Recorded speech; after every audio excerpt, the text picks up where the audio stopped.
we have to give, because it's the Doctor Who Expert 7, because we have a guest on, we should give the ability of dibs. We should make this debate interesting, so we can call dibs on an answer once with the pair of us, and then the other person then has a more difficult time.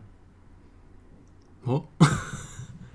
So like if I say like, oh, best villain ever, and you want to say Daleks and he wants to say Daleks, you can just say dibs, and I'm having you have Daleks, and then he's got to have something else. Okay. Right, okay. We'll see how it goes. Cool. I think we should start off with a bit of time travel, because I'll put like, so that's the episode for this week. In the famous words of Charlie Brooker, go away. You're just a dick. It's just, you give me shit for making gimmicks at the beginning of this. You make me feel like a horrible person for trying to make this theme. I go home and I think, why do I try with this creative endeavour? And then what do? You just come in and you shit on me. Like, what? How do you go to bed at night and feel good about yourself and just think, what I'm doing okay is okay? Good afternoon, ladies and gentlemen. Welcome to the Sour Popcorn Podcast. We're your two hosts, Zack and Jake. You can find us on Twitter, Letterboxd, Jake Bam Els, and Zachary_Seraph. And today is a very prestigious week. We've been hyping it for quite some time now, for we have our special guest. Look what the cat dragged in. It's the oncoming storm himself. Hello. It is the Doctor Who Expert 7.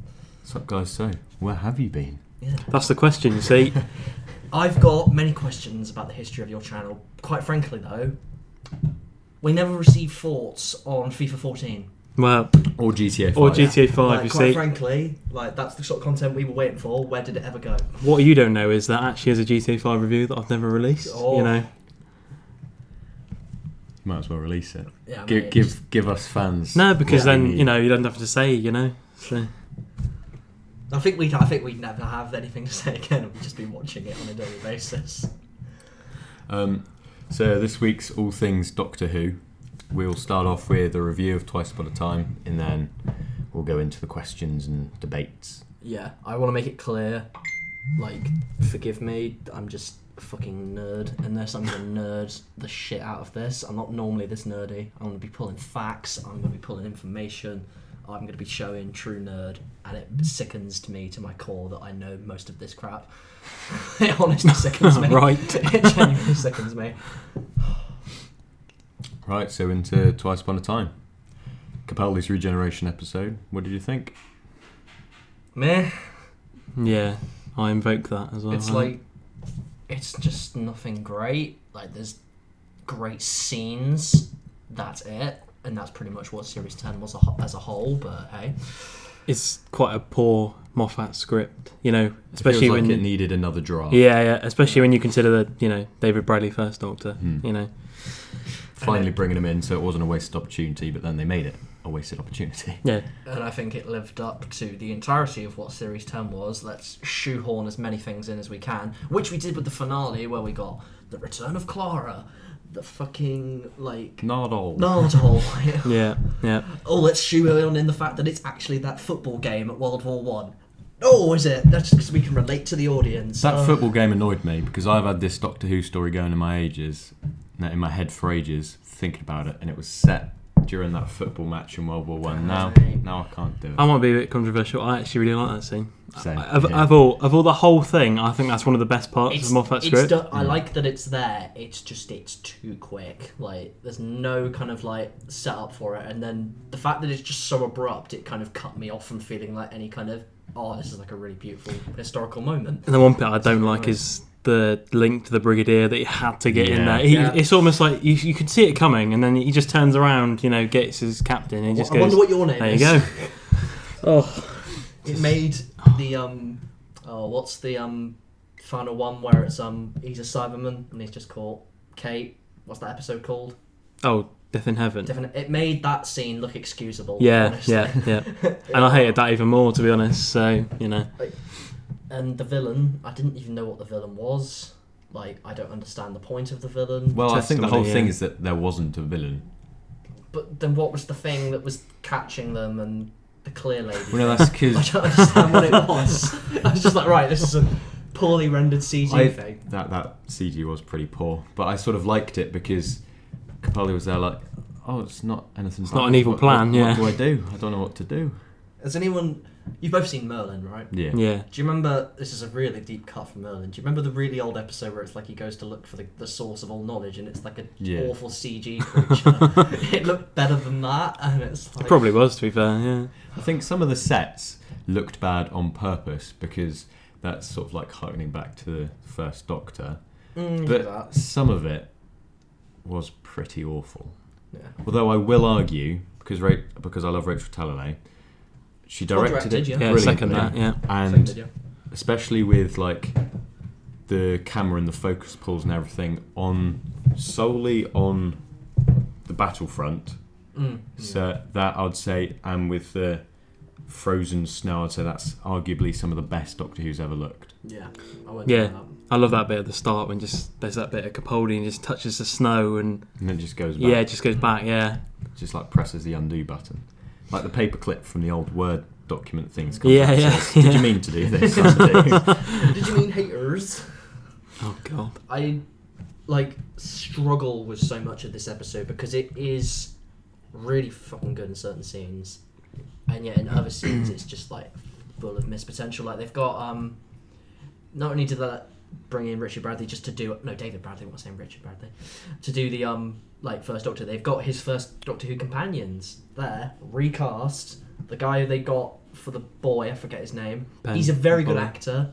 He could have been in that. That would have been interesting to see. I would have loved to have seen some moments of both sets of companions. Yeah, like a moment with Bill and then them in there. That would have been interesting. And when you reconsider that they did actually film some more scenes, but they just didn't include them, like the scene with the Mondasian and Simon in the 10th Planet, they recreate, you know, and it's just, I don't know. It's not difficult. Like you could have had a scene where it's like they go up to 12 and they're like looking at one. He's like, "You're a lot nicer than he is. You treat us a lot more kindly. You're not nearly as racist." I think you got to stare the obvious, problem in the face, which is just the character they invoke in the first Doctor, but it's just wrong. Like some parts are direct quotes, like the smacked bottom. Yeah, exactly. But then other bits are just like, that's a bit backward even for if you're setting him from the 60s. Yeah. It's almost like Moffat hasn't even watched a first Doctor episode, He has said that he was introduced, I think it was Pertwee he was introduced to Doctor Who. Yeah. So you can tell that he doesn't have the passion, whereas Gatiss himself, was there for Hartnell and he fell in love with Hartnell. So yeah, exactly. I get that it's Moffat's last script and the showrunner and it's Christmas special, so it has to be the showrunner from tradition. But I feel like Gatiss could have really... I would love to have seen them if they co-wrote it together. Yeah. If he had written the Hartnell scenes and then the dialogue, I think you would have had a much improved thing. As well, I love that they bring him back. It's great to see the character. He serves no purpose really throughout the episode. The epiphany, I have to let this happen. He literally has by himself with no help of Hartnell. Hartnell's literally there just to trip over things. And he's basically the companion because he's there going a sonic what? A sonic screwdriver, sonic sunglasses indoors. It's he's someone because Capaldi doesn't have a companion now. Yeah. He's just there to fulfill that role. It's like they set up sequences for him to make fun of him. Yeah. They never set up a sequence or a moment where it's I'm going to actually say something worthwhile now. I'm going to give you a teachable moment. This is actually something you need to pay attention to. It's just, no, let's just make fun of each other and show how multi-layered my new Doctor is. Yeah. And it's just don't bring him back for no reason. It's like the whole bit with Bill, because I'm glad she's back. Pearl Mackie, brilliant. It's great fun to see on screen. But it sort of, again, undoes what happened in the Doctor Falls with her. Hello, Keats. Hello, boys. I'll kick him out. For Christ's sake, Malcolm. This is a standard thing. I love it. Carla. Come on, dog. But it undoes the end of the Doctor Falls by a lot. And that's the worst thing, it undermines it almost. Yeah. And you can just kind of see that this was if we don't make this episode, then we're just going to lose the Christmas slot. It's so sort of rushed and... Yeah, because Chibnall... The Doctor Falls was originally going to be Moffat's last outing, but then Chibnall was I don't want to start on the Christmas special, so we'll just miss Christmas. And Moffat was BBC's no. Moffat, the man who saved Christmas. Yeah. Because at the end of Doctor Falls, Pilot, I believe her name is, turns back up, and then they go off. And it's like, yeah, we'll be immortal avatar things, and we'll love each other. So when this thing comes back and it takes the form of Bill, is that essentially then indicating that Bill is now actually dead, that her and Heather have passed? Because it said that it can only take on the form of the dead. I'd have preferred it if Bill actually died in The Doctor Falls. And then in this one it's like, yes, I'm dead, but they just took my mind and what have you. Because there was just no clear... There was probably a throwaway line, but this was like nearly 6 months ago now, so I fail to remember. 8. Oh, There's some of us that are counting, mate, honestly. It's depressing. I say something that I think is kind of controversial, that I really liked when Clara came. I kind of really did. Because part of me just died inside. I was really thinking it's like, oh no, I'm going to make this a really extended sequence. I like how it was shorter. It was so short. It didn't need to be much. It just needed to be him like nodding his head, and it was just nice that she was just like kind of willing to come back and do that. I'm torn on that bit because on one hand I love it because saying goodbye to Jenna Coleman, and it doesn't have to be like that 40-minute bit at the end of Time where he's going around seeing everyone. No. But don't start that discussion. But then on the other hand, it undermines another series finale of so he hasn't forgotten her, he's remembered her, so there is another reason now to hail Bent. If there wasn't enough already. It's a really good episode, guys. I didn't like something I desperately hated was the entire Villain Guard sequence, because not only have they turned Dark Embryo things into face huggers, that was really forced. They brought Rusty back for no reason. That's just why is he here? The tension they build up for that scene, and it's just like oh, it's Rusty. Oh, it's just like that's really the most cool. predictable one on who it could have been. Yeah. I think if you are like a complete nerd who remembers most of this shit, you would have had no idea who that was. Like, you wouldn't have cared. Arguably better to have Davros. That'd be interesting. You just really love it from the dynamic of Magician's Apprentice. Yeah, something like that. Is Davros still alive? I don't understand. Yeah, he's like the Master. They have no reason. There's no explanation why they come back, but they just can. Yeah, just they like die every time, and then they just always magically appear. Like, who knows how the Master Missy thing's going to happen? Because people think there are going to be regenerations between Sim and Missy. Missy. Yeah, that's what exactly. Yeah, I really hope not, because I want more of Missy, because it's probably my favourite. I would like more of Missy, but like I love the Sim, but like how little he had in Falls has just left a bad taste in my mouth. So that edges out it to Missy for me. Yeah, and that's why I would love more, because particularly like when you've got probably the best scene in all of Series 10 where she's coming out of the TARDIS and it's like, hello, I'm Doctor Who, just getting that over with. This is exposition, this is comic relief. Oh, that's brilliant. Shitting on the entirety of the show, and then you get rid of her, and it's like, oh, my heart, it dies. The Bill reveal where she walks out as a silhouette, one, that was too predictable, it was Bill, and two, I really wanted it to be one of the first Doctor's companions. It was too predictable because they released it online beforehand. It was in the trailer. I was like, oh, okay. I avoided all trailers for it. You showed me, I think we were in the corridor. Probably, we were like, we instantly just like, need to see it now, and it was like... Oh yeah, I remember that, yeah. Oh god, yeah. Oh wow, time's flying. And the worst thing to do is they put the regen in the trailer. Who passed that idea? It's... Regeneration's such a special thing, but yet they just slap it in the trailer because people will be like, "Oh my god, it's happening!" It's like when they did they took the fake regeneration from Lie of the Land and put it in the trailer. Yeah, it's just it's clickbaiting. It's just come and watch our show. It's a special moment happening. You're gonna want to see it because that's like a big pop cultural thing. When he regenerates, it's a cool thing. People get invested again. So to do that, it's just like, come and watch it for more viewers. We need some good ratings. Arguably the worst special effects for the regeneration. What do you mean, like in terms of like the explosion itself, or when like it's the changing of the face? Not the changing of the face, because that's similar to how they've done it every time, apart from Matt Smith's sneeze. But yeah, it's when he's there in the TARDIS and the camera's pulled back, so it's like a mid-shot, medium shot, and then it's because it doesn't match with the sound effects, because the sound effects is like roaring and it's all going, but then the actual visuals are quite slow of it going up. Yeah. And it looked very Microsoft Paint.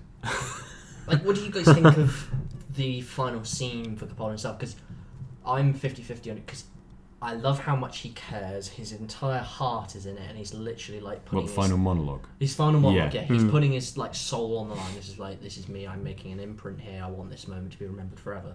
But yeah, I think it's like really dull. He's just like swinging around the thing. It's like, oh, love, kindness. Just I don't care about his monologue. I love the start of it. Like, that's interesting. I love the music in it. Because that's from Mariko. Heaven Sent as well. Yeah. But the music here, when he's like, "Oh, listen here, Doctor, I've got some things to say." That's good. I like that. A little bit of trivia for you. In the back of that scene, there's a jacket, but that's actually Pertwee's jacket. That was Mark Gatiss' Pertwee jacket that he had. Oh yeah, because they also released Capaldi in the jacket. Capaldi in the jacket, yeah. Yeah. I love that, and every That's time I watch brilliant. that scene, all I do is just look at that every time. Yeah. But anyway, sorry, carry on. Also, arguably, I'm going to say my favourite final line is the Doctor. Well, be kind. Was it? No, Doctor, Oh, I'll no. let you go. There you go. Yeah. And then, poof, What was Smith's final line? a chew. Besides the achoo, because I'm torn. Like, I don't think it'll ever top I Don't Want to Go, like in terms of quality, but I think it is certainly up there. Like, Doctor, I'll let you Thing go. is though, when I've sort of, I don't know, grown a bit older, I'm a bit more, I don't know, 50-50 on Tennant's regeneration in a way, because Well, I don't want to go. episode, It's just so arrogant. I mean, yeah. for him, that is just even more arrogant Yeah. because it's almost like them saying, "Oh look, we don't want the new guy to be good." Almost, you know, it's sort of like, I don't want to go. Don't I think like with the 10 new they've guy. at least built thematically to it. Like he is. Oh, yeah. Oh yeah, he yeah, is true. Yeah, completely terrified. But this with 12, it's like, yeah, I guess I'll regenerate. Why not? It's like, yeah, I got nothing else going on. well, the show's got to keep going on, hasn't it? Got You to do it, know? haven't we? It's like, oh, I guess the silly old universe will keep on. In the classic series, they had regeneration as, oh, it's just a natural thing. Oh, it's not a thing to be afraid of. This And they properly the time, embraced it. Yeah, like, the moment has been prepared for. yeah, yeah. But in the new one, it's all like a massive, big. Oh no, I don't want to go. Completely counteracts the line. Oh yeah, this is Gallifrey. Death is code for man flu. It's just That's the why I love Nines, because he's just, you know, he's excited about it. exactly, He's yeah. happy about it. Yeah, He's and he like, just has that smug little smile on his face. He's like, I never have to do Nice. this show again. I'm gone. Yeah, at that point, yeah, Probably was thinking. yeah. Like I don't hate this episode. It's whimsical fun. It was actually a rare occasion where I watched it with the family and they enjoyed it, Yeah. and it was like just good kind of fun after Christmas. I didn't have to think too hard. It was kind of just, but at the same time, like as a final kind of, when Moffat's given us some of the best ever storylines, I was just hoping for something a little bit more. I know it's Christmas, you've got to give it light affair, but just a little bit But more. there are some great Christmas episodes, you know. Oh, yeah, If- not I mean, too bad, yeah. Moffat's, you know, Oh, yeah, Christmas yeah. Carol is I my love that episode. Second favourite episode. Yeah, Genuinely. yeah, but you know, I totally agree. Mm. You know, And Moffat always likes to set his Christmas specials at Christmas. Mm. And in this one, obviously we spoke about it earlier, but I like how it then links, because I thought, oh, it's set in the South Pole, but it's not overtly Christmas. Yeah. But then he's like, oh yeah, it just moved a few hours. I like that. I thought that was Mm. good. Though we haven't said about Whittaker, not a single line other than "oh brilliant" and instantly thrown out of the TARDIS because we hate this notion that it's a female. yeah, Oppression. I'm interested to see how they actually deal with that. Whether there's any sort of recognition that, you know, oh, the TARDIS did that for a reason, or it was just exploding. So just Because you know. she just presses one button and it all goes to shit. Yeah. I'm sure I've seen Capaldi press that button more than once as well. I don't. So, I don't you know, understand like why it has to just suddenly blow up and die every single time. Like it didn't for 9. Like it just he lost control but he's pretty fucked over. He's just absorbed godhood. But with like 10 and 11 and now 12, it's just like why has it got to blow up every series? Because I'm just Arguably- becoming expecting of that now. Arguably, the TARDIS should have pretty much only blown up from when 9 regenerated, and that's when it didn't, because that's when it was at the most vulnerable, because Rosa just looked into the Yeah. It's time literally vortex lost its soul. yeah. Like, and I really hope as well, like, because I'm getting sick of it. They avoided it with 11, but they kind of brought it back for 12. It's like where he'll go on a bit of like a loopy-doo psychotic episode because it bores me.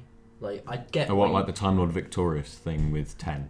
No, it's like oh, I'm weak and my mental faculties aren't completely here. Oh It's right, like, I see. What was the first what am Whittaker I episode? doing? Yeah. Yeah, or like I really hope that's something they don't continue to do because it bores me. Like I like seeing them just kind of right off the bat ready to go. So like, yeah, post regeneration is always really important, and it's just like, Mm. if it's first episode, if they don't like them, then Unless if you make You know. it drop dead hilarious like it was with Smith, Yeah. yeah, don't bother because it wasn't with Capaldi. And it got really boring with Tem when he's asleep for half the episode. And then just does this every like 20 minutes. Just lets off his tikka masala breath. That's a bit of a yaw. yeah. And no, he gets up for 5 minutes Yeah. when he has to defeat the tree. He just sits up. Sits up, Right back down again. help me. Yeah, and he has a bit of a bit of a fit or something. Yeah, there's a bit of a Okay, kit. never lie down. Oh well. And I'm going to miss that interior too. Because I did that. Yeah. Was actually, Yeah, that was yeah, a yeah. lovely interior. BBC spent millions on that interior. Like we have had it for a while though. Yeah, quite a bit. I think it's nice that they change it an awful lot, but I always get nostalgic for the old ones. And I think that's one that in time we will look back on and think like that was a great one. Yeah, because Love 9 and 10s obviously Oh yeah, obviously. don't like Smith's first one. Really? Smith's No. first one is my favourite of the lot. No, I wouldn't say don't. it's my favourite, but I It's my really like favourite. it. No, I think it's too much. I'd argue it's the best reveal. Okay, Yeah. yeah, I Over the interior. agree. Yeah, Yeah, just like the snap of his fingers and just like go on then. runs up to the top, bang, there you go. Or would you say it, the best reveals in The Snowmen because it is that one shot in? I will the give you first that. time I they will ever give did you it. that because the score is Yeah, and they fantastic. just. Yeah, just the lights come on. It's just like the music plays. It's just like, oh god, he's back. Oh god, I'm falling in love with this again, even though the show is lowering in quality. I do quite like because I watched Bells of St John today. You know that bit when he shows modern Clara the TARDIS. And Yeah. it's just that tracking shot into the TARDIS. I quite like that. Yeah, I thought they did that cut pretty well with like Clara, like with the plane bit. Yeah, that's Yeah. that bit. Yeah. Like because people were complaining about it at the time in reviews after the episode, and they said, "Oh yeah, this bit's really clunky when you slow it down to like 0.2 speed." And it's But like, isn't most things like that? yeah, and it's like, well, then don't slow it down to 0.2 speed. It's just this is why we can't have nice things. That's actually a scene we haven't said. I bloody adored First Doctor and 12th Doctor's TARDIS. What have you done with my Yeah. TARDIS? I'm really glad Looks they like didn't a go with kitchen. that. Also sets up the Doctor to be an alcoholic. Yeah. Or I French love that restaurant. there's the brandy, that's a thing they put a lot of reference in. That's perfect. Oh, but and then they have to shoe on all the stuff about, like all this sexist stuff that it's just. And especially as well when they throw in that after you've just had a truly beautiful moment where he's like to what's Gass's character called? The soldier, captain, like I think, captain, Yeah, And he's like, "What do you mean, World War One?" I like That's- that. No, I like that. That was is a heartbreaking. fantastic scene. Yeah. Why don't you do more about that? It's Yeah. like fuck me. And then he I'm forgets really about it sorry. after 2 seconds. Yeah, I get what you mean. It's Yeah. like, what do you mean? There's going to be another one of these? Like, you don't carry on with that. You just go into, oh, he's my nurse. Oh, whatever. Just I think if they tighten this down to 45 minutes instead of an hour, Yeah. it could have been a lot such a better. tight script. Such a. Ugh. What could have been? What could have been? Wow. Yeah. That's kind of like the residual just message of this episode. It's great, but boy, what could have been? Like if you'd had, if they'd known originally they were going to do a Christmas special, they'd had a lot longer to work on it. And I think, like you tell Moffat's heart's in a lot of it, but other points it's just not. It's just like One thing I do love Capaldi's hair. Yeah. Just I like short, but I think it. No, I looks prefer cool. it when it's crazier and it's. so do I. Yeah, it's more Because that's doctorish. really when Capaldi came into his own. Yeah. Although I do love in the final episode, it's like his original outfit. Yeah, back. yeah. Going into I the was gonna stupid say that hoodie as well. and the jumper. It's like the proper yeah. magician's outfit. And then It's- I don't know. There's something about. I always love it when you see the new Doctor in the old costume. Yeah. I love that. It's just Yeah. such a it's a trivial thing, but just When they released the picture of Whittaker in her new costume, I preferred her in Capaldi's. yeah. So did I. Yeah. I love Yeah, I the can torn give you up that, yeah. sort of damaged look to the costume as well. It looks- Yeah. I'm going to It's enjoy like that in the first thicker episode. material. Yeah. So if there's anything this show is good at, it's changing the outfit when it gets stale. Like they do it Yeah. pretty much all the time. I mean, there's going to be two tops. She's going to wear the blue one, but then there's a purple one as well. Did you see in the trailer? Yeah, yeah. This first episode of Whittaker is gonna blow up. It's gonna have millions upon millions of views, and I really hope that it blows out of the park like the 11th Hour did, because that will set the precedent for then how many people watch the next episode. I think it's like this is the make or break moment for this show, like that first episode, because if it goes well and we fall back in love with it like we should, people are going to be watching it for ages, and then the people that need to be convinced are initially going to be like, yeah, that's actually cool, they made that work. Even if I don't watch the whole of it, I don't have a reason that much to shout about it on the internet, even if it's just good enough. If it is awful though and it is bad, if it's like the new Top Gear, you've lost, the original 3 left, you've just lost everything. And because that wasn't awful, but it was no cigar. And then you've then instantly got the conversation of why did we do this in the first place, and then the second they try and go back to a man, if they do, that goes back into the question of, is this sexist? This is the potential breaking point for the show. It's just, that's my worry, because it can be really, really good, which I hope it will be. I feel like they have to go with another woman next. Yeah, because otherwise everyone will be like, oh, they're backpedaling because of whatever. Yeah. But I think after it's been another woman after Whittaker, then they can just do whoever. Yeah. Right, it's just... It makes me nervous for the show, because it can either go really, really well, which we really hope it does, but if it doesn't, and this is like, oh Christ, how much money have we synced into this, and no one's watching, are we really going to bother that much next season? But Doctor Who's definitely going on for another, I think it's 5 series, because BBC did a distribution deal with someone in China. Yeah. Where, for too much money, where they get the next... Raking it in. Don't have the money. But yeah. I think Once Upon a Time is one we will look back on, not with the greatest of feelings, but we will look back on it with a smile. But it's no Return of Dr. Mysterio. No, I definitely enjoyed it more than originally, though. Once Upon a Time. Yeah, definitely. The second, and I'll rewatch. Yeah, I rewatched it last night, and I, again, like we've been saying, enjoyed moments. Yeah, I think that's all you can really. It's not. It's one of those episodes where you'll see clips of it, like specific clips of it on YouTube, and be like, "Oh yeah, that was good. That was great." Yeah. And then you'll sort of forget about the other duller bits. Yeah. But This is an episode I will literally look back on by going into just scenes on YouTube and just skipping the lessons. Tell you one scene I wouldn't mind an opinion on from you two is the when they do we'll show you who you are, Doctor, and then they do all the. That looked awful. It did, yeah. So sorry. What was your opinion? The bit when shows them all the previous incarnations and that. Oh no, just That definitely looked like 2003 type. And then he goes, but they cut out all the jokes. It's like, what? It makes it even worse, What could have been pretty good with that and been less cheap is, say they had a load of blank screens around them, and then they suddenly all go like doof, doof, doof, doof, and then it starts having things on them, or something like that. It's just the whole bubbled effect looked a bit cheap. Yeah. And it sort of weakened the rest of the the effect of the episode. And I think when they've done that effect in the past, just for let's go through all the faces for absolutely no reason.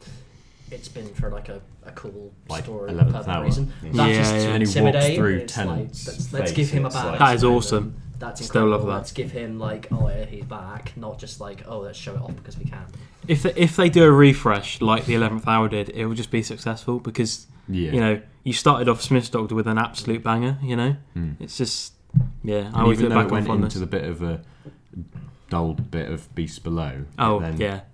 Sort of. You could argue a bit. I still like Beast Below. I still like that. It's great moments. But I'm hoping that it is something like the 11th Hour for the first episode. Absolutely. Yeah. I want a 2-parter for the first episode. Yes. I want a 2-parter. You've got me then at least you've given me an amazing cliffhanger at the end of that first episode, something, I don't know, he gets a new companion killed off instantly. And it's don't kill off Bradley Walsh. That's what I'm saying. Don't do it. It's a fake out death. They kill him at the end of the episode and bring him back. I don't.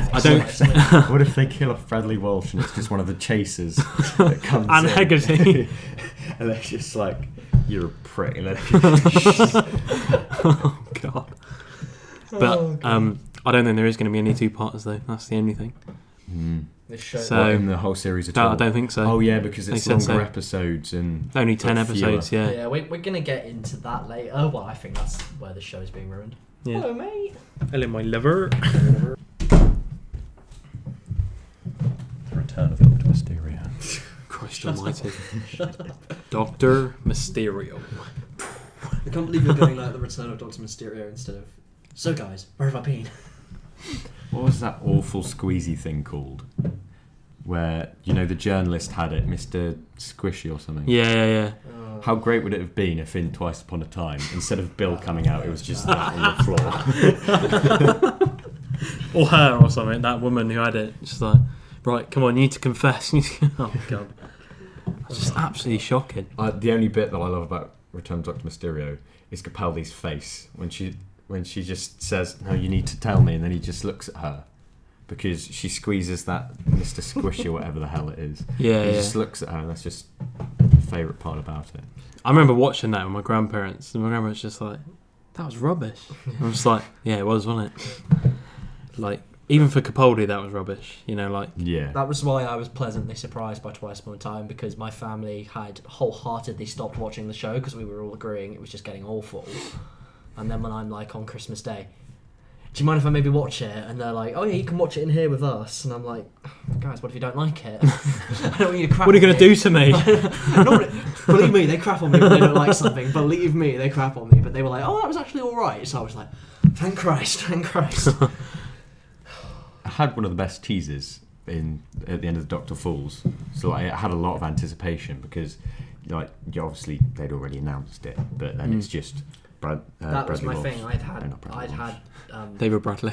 I had no idea. Like, I didn't Really? know. I didn't know that he was coming in. Oh yeah, because you watched it after. Because I watched it all of after you. Yeah. Oh, yeah. I specifically avoided what you two were saying about it, and I didn't watch any like trailers for it. Like, I'd heard a whisper that a Doctor was coming back, and I didn't know which one it was, and then I saw it, it's like, oh holy shit, they're doing it, and it was like, I think it's difficult for like people like, you know, where's the line between, is it David Bradley's fault or, you know, Moffat's writing? Because I see a lot of people say it's his fault, and I'm like, really? It's I'm like, wholeheartedly Moffat's fault. Exactly, yeah, that's what I mean. David Bradley. I think he's really good. Trying. Yeah. Like, I've seen him in what other he's been things, given. like obviously Harry Potter and Broadchurch. and He's stuff. just really good. We have to remember, gentlemen, there is a dedicated segment of the internet that despises the man head to toe for his part in the Red Wedding. So Right, basically, okay. he's blacklisted for life in certain cultures. Like, believe me, if you go onto like certain pages on the internet, they are him. Is it Bradley Walsh or the character? The actor, like, people brandish him as Satan, like the three of them, the people. Do it to the involved. writers. Yes. Not. It Or happened. don't even do it to the Believe writers. me, Do it to the just characters. go on the internet, mate. Believe me. Just, I must admit, I do love the bit in the Red Wedding where the doors just close. you know instantly. And then It's what I'm going to do then if he gives if the I ever have the grace to get married. I will have that played and just see how many people freak out. It's just, Nice. Well, I know I'm now not going to your wedding. and then just suddenly, like, in the upper point, just 12 people pull out crossbows. Just Right, we need to establish this now. When any of us get married, even if, like, say we haven't been in contact, or even say that we're still in contact, we invite them by the way that they're invited at the start of The Impossible Astronauts, where they just get Just like get the the blue blue envelopes. envelopes, Yeah. and they all have different numbers on them. So And then I'll basic- fake my death at the wedding. Exactly, basically yeah. what We you're had to include saying that. is, I'm allowed. So this is your wedding reception. Like, you've gotten married. You're like nearly about to cut the cake. You've done the toast. You are about as happy as you can possibly get. I then walk in. I've wheelbarrowed a great big blue box into the room, and I like come out, and then your bride suddenly climbs over the table to come and give me a hug and a kiss. That's basically then what. Or you're just going to happens. come out of the massive box with the, you know, it's supposed to be the cake, and you've That's left got the poor girl outside. Yeah. She's cold. She might want to jump her. You know, I think she's called Lucy. You know. That's one of my favourite That's one of the openings. best Yeah, moments yeah. ever in that show. That's so good. Moffat even said in interviews, "Oh yeah, I was rewatching Vampires of Venice, and it was really good." That's just how it's one of those moments that you just don't want to break his jaw. Just like, you did what, mate? Just, you fucking what? I'm getting What? married in the morning. Rory's You did face what? just like, oh, Oh, you don't want to hurt the guy. So good. Did you kiss her back? No, I kissed her lips. I'll tell you what though, man, you're a lucky guy. She's a great kisser. Oh, break his jaw, break his jaw. I think I can't remember which writer it was. Sorry, going back to Twice Upon a Time, but in the pit where Mark Gatiss is up against that other dude. Toby Whithouse. Yeah, I was going to Whithouse, say, yeah. I think it's Toby Whithouse. It is. Both there. Yeah. who's like, because now that this era has ended and we've lost so much of the people who work on this show. Like, we've lost Murray Gold, Toby Whithouse, Mark Gatiss, like Moffat himself. Who's like the saddest you are to see go? Like, for me it is Whithouse, because I think we had so much more left to come from him. I think he could have done a hell of a lot more. Yeah, I love... Given he's written some of my favourite episodes. Yeah, like ever. School Reunion. Just love School Reunion. Yeah. I forget the name of the hotel episode, even though it's my favourite episode. God Complex. God Complex. Yeah. Oh, that's embarrassing. Like, and I'm not too bothered about Murray Gold, because I think he hasn't written anything great in ages. Like, for the show. No, I totally agree with that. I think a fresh style of music would be quite good. I mean, yes, obviously Murray Gold has written some absolute classics, you know. Would you like some more licensed music? So, for example, instead of just having an instrumental bit in the background, if in some moments they have more... Normally when like, they do it on the pop show, they do songs. it like for comedy, or like for like a good, like, oh, it's a cool character moment. So yeah, I'm happy with that, because they have done it well in the past. Like, it's forever one of my favourite things when they play what's the song on the end of the world, when they play it on the jukebox. Oh yeah, Toxic. Toxic, that's the one. Yeah, And that's a hilarious moment. Britney Spears. And they play Soft Cell, Tainted Love as well. Yeah, Yeah. exactly, I love that. yeah. It's like the moment in Star Trek where it's like, it's this classical music and it's just Beastie Boys. Yeah. This is what I call an iPod. Sorry. This is Zoom, it's what I have to everyone's put listening to. Oh no, don't bring the Zoom into this. Don't bring the Zoom into this.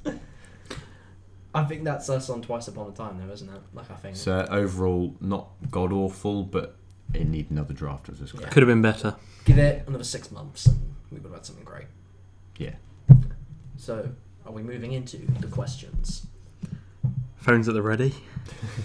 I love With it. all our pages and pages of notes. What's that scene in I know you guys haven't seen Tag, but it's like synchronize our watches. I don't know how to do that. Time as a construct.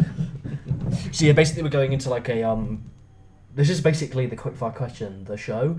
Like, we're basically just going to be arguing crazy in this point. The idea of it is we'll have winner stays on, and then like the two that will make it to the speed round will then fight to the death for the points. But basically, this is the idea: stay on for as long as you can. I think the person that is off, like, you got to judge it on the arguments. It can't just be what you like. I think, me personally, I'm going to judge it for trivia, good points, comedy. Comedy will win points. I think in my mind, like, if you make it very funny, you Best win. villain, Mr. Squishy. Yeah, if you can. Well, hold defend on, that- what's trivia? Yeah, that's one down from trivia. Yeah. They don't know. I mean, I don't know the if name you either, can, but if you can defend that until the end of the sun, and he can't argue against it, I would give you. Like, yeah, he wins. So this is essentially our Doctor Who episode of movie fights. Yeah, pretty much. And that's a little bit of a dream come true for me. Are we saying that? Are we saying that the person who is asking the questions can't be involved in answering them? No, can't be involved in answering them. You can offer your, like, what you would maybe have said at the end, but I don't think it should be, like, you shouldn't have an effort. Or say there's know. a question and then there's an obvious answer that's clearly going to win. Could we be like, when we pose a Yeah, I question, think- and this yeah. is the example, but you have to choose a different one? If you would like to, yeah. Well, we've got all the questions here, and I think Jake has prepared some others, which is... Yeah. So we have our questions, and then I've also got some more which I'll post. They're more discussion questions. Yeah, sure thing. I think we can interlace that with some of those well. So, who wants to, like... Should we have you two first? And I'll judge it. Yeah. Okay. Alright, the first one is basically... We're looking back on kind of like the Moffat era. Like, just like a step through the past of this beautiful man's once great career. And we're asking what's like the best moment from Series 10? Like, what for you is just the most memorable? I waited for you. Because it's the culmin. Do you want to say your answer and then we'll go into why? Or do you want me to explain my answer while you think? I've got exactly the same answer though. That's the only thing. That's a difficult thing. Right, well, I'll give either of you a chance to, if you think, like, right, I want to come up with a new one, or if you want to stick with it, I'm going to give Boulder some time to come up with a new one, and I'll offer him an opportunity, like, I'll offer him an idea, if you, like, want to give a reason for yours. Or if, Carry you on, wanna, go on. or if you want to give it up and come up with a new one, if you think you've got an even better one. No, because I've been. Yeah, go ahead then, go I've ahead, been yeah. thinking about this one. Right. So you've got your moment now to think. Oh, actually, no, I've got think for a mine. place. That's all right. I've got You've one. Alright, what is it then? Hold on. Explain. Oh, do you mean the actual scene I Waited For You? Do you mean What, where she walks that? out in the Mondasian Cyberman outfit? Yeah, and then the clearly two masters was- come in. It's like the genesis of the Cybermen, Yeah, okay. but mainly the I Waited See, For You. I was going to be a bit cheeky and say when Cyberman walks out, and then the 12th Doctor goes, "Oh, it's a Cyberman, a Mondasian Cyberman." So essentially, there you've got two different elements of the same scene. Yeah, Right. Should we now argue? I'm being cheeky now, aren't If I? you two want to argue that, I will listen to it and I'll let you guys judge which one wins. Yeah. Yeah, if you want to argue that, if you two want to. I will argue mine because it is the death of a companion. We have been following her throughout the whole episode because we've even had the flashbacks of just make sure I don't get hurt, make sure I'm safe. And the Doctor's like, yes, of course. And it's all of that building up and how she's been watching on the screen in slow motion, like even just the Doctor flipping a screwdriver to then explain. And she's been waiting and waiting and waiting. And it's almost like an echo of the girl who waited, except this time he is too late. Well, He has come in, he has been scared because it's one of his greatest foes, and then he realises, and she's just like, I waited for you, but they were too late. that is an incredible scene. She waited years, but he was just minutes. Okay. Yeah. Right. Okay. Go into it, man. If you want, I have like a potential. If you want to change your answer, I've got a good No. one that I think to counter it. But if go ahead. Yeah. Well, I'll be ahead, glad to hear yours Go soon. ahead, boy. Go ahead, boy. Okay. I'm gonna go like a few seconds earlier than that, seconds or minutes, because you've got that master scene in between, haven't you? You've got the Give us a kiss. Give us a yeah, kiss. you got that one. So you see Nardole, he sees the boots, and then you get, the Cyberman walk out, which is Bill, obviously. But I just say that because you feel like you get an idea that the 12th Doctor's like, oh my god, I haven't seen them since, way back when I was, William Hartnell. So I don't know, it's just like the sheer scale of seeing it for the first time. And then when you hear that voice as well, when it's the same, I just feel like that's such a great moment because, especially for like the die hardcore fans, like you get that sort of sense that, oh, they're not going to change, they're exactly the same as they were back then. I like how you kind of going for like you're going for the thematic reason, yet you're going for like kind of the cultural reason Yeah, of it, like how yeah. it works. I think that's great. Arguing, keep on going, keep arguing. But yeah, I've Fight sort of to done the this on the spot a little bit, but No, I'm proud of it. I'm proud of it. I'm proud of it. But That's what this show has got to be. Just on the spot. yeah, Why And would that- you say yours is superior to that? I would say mine's superior to that because mine's the bit where the Doctor realises who it is. It's not only his greatest foe, it's one of his best friends who he has lost because he couldn't be there to save her. And the tear just goes down, and it's again an echo of when the Cybermen in the new series have the tear, as well as it being foreshadowing for Heather. Yeah. But I just love it because it just is heartbreaking because you lose who's arguably one of the best companions of the new series. I can't get that. crikey. Yeah. Well. Why is yours better, man? Because come on, man. Like, I'm going to go like, what I said before, just especially for the fans, I think that I'm going to bring in Big Finish as well. I've listened to Spare Parts, and that being the same voice on there, I think a lot of fans before that would have seen the Cybermen in a different way to the new series. So you bring the classic ones back, it just means that bit more, almost, because they are the original Cybermen. Yeah. So they are the most human, they look the most human. They're the most creepy. Yeah, quite frankly. And I don't know, I think that just has more of an impact than later on when you think it's that first viewing you get of them, Yeah, that's the scary almost. part. I think as well you can also say Capaldi's a bit more joyous to see in that scene where he's like, it's a Mondasian Cyberman. Like, he's just like, He's just, so hard, I'm so happy to be here. Yeah, true. I love the picture they released of him. It was behind the scenes one, and he's just there like. He's just there with it. Yeah, I love that. I think that's just brilliant. Yeah. He's just like, I am a Cyberman. child again, I'm very happy to be here.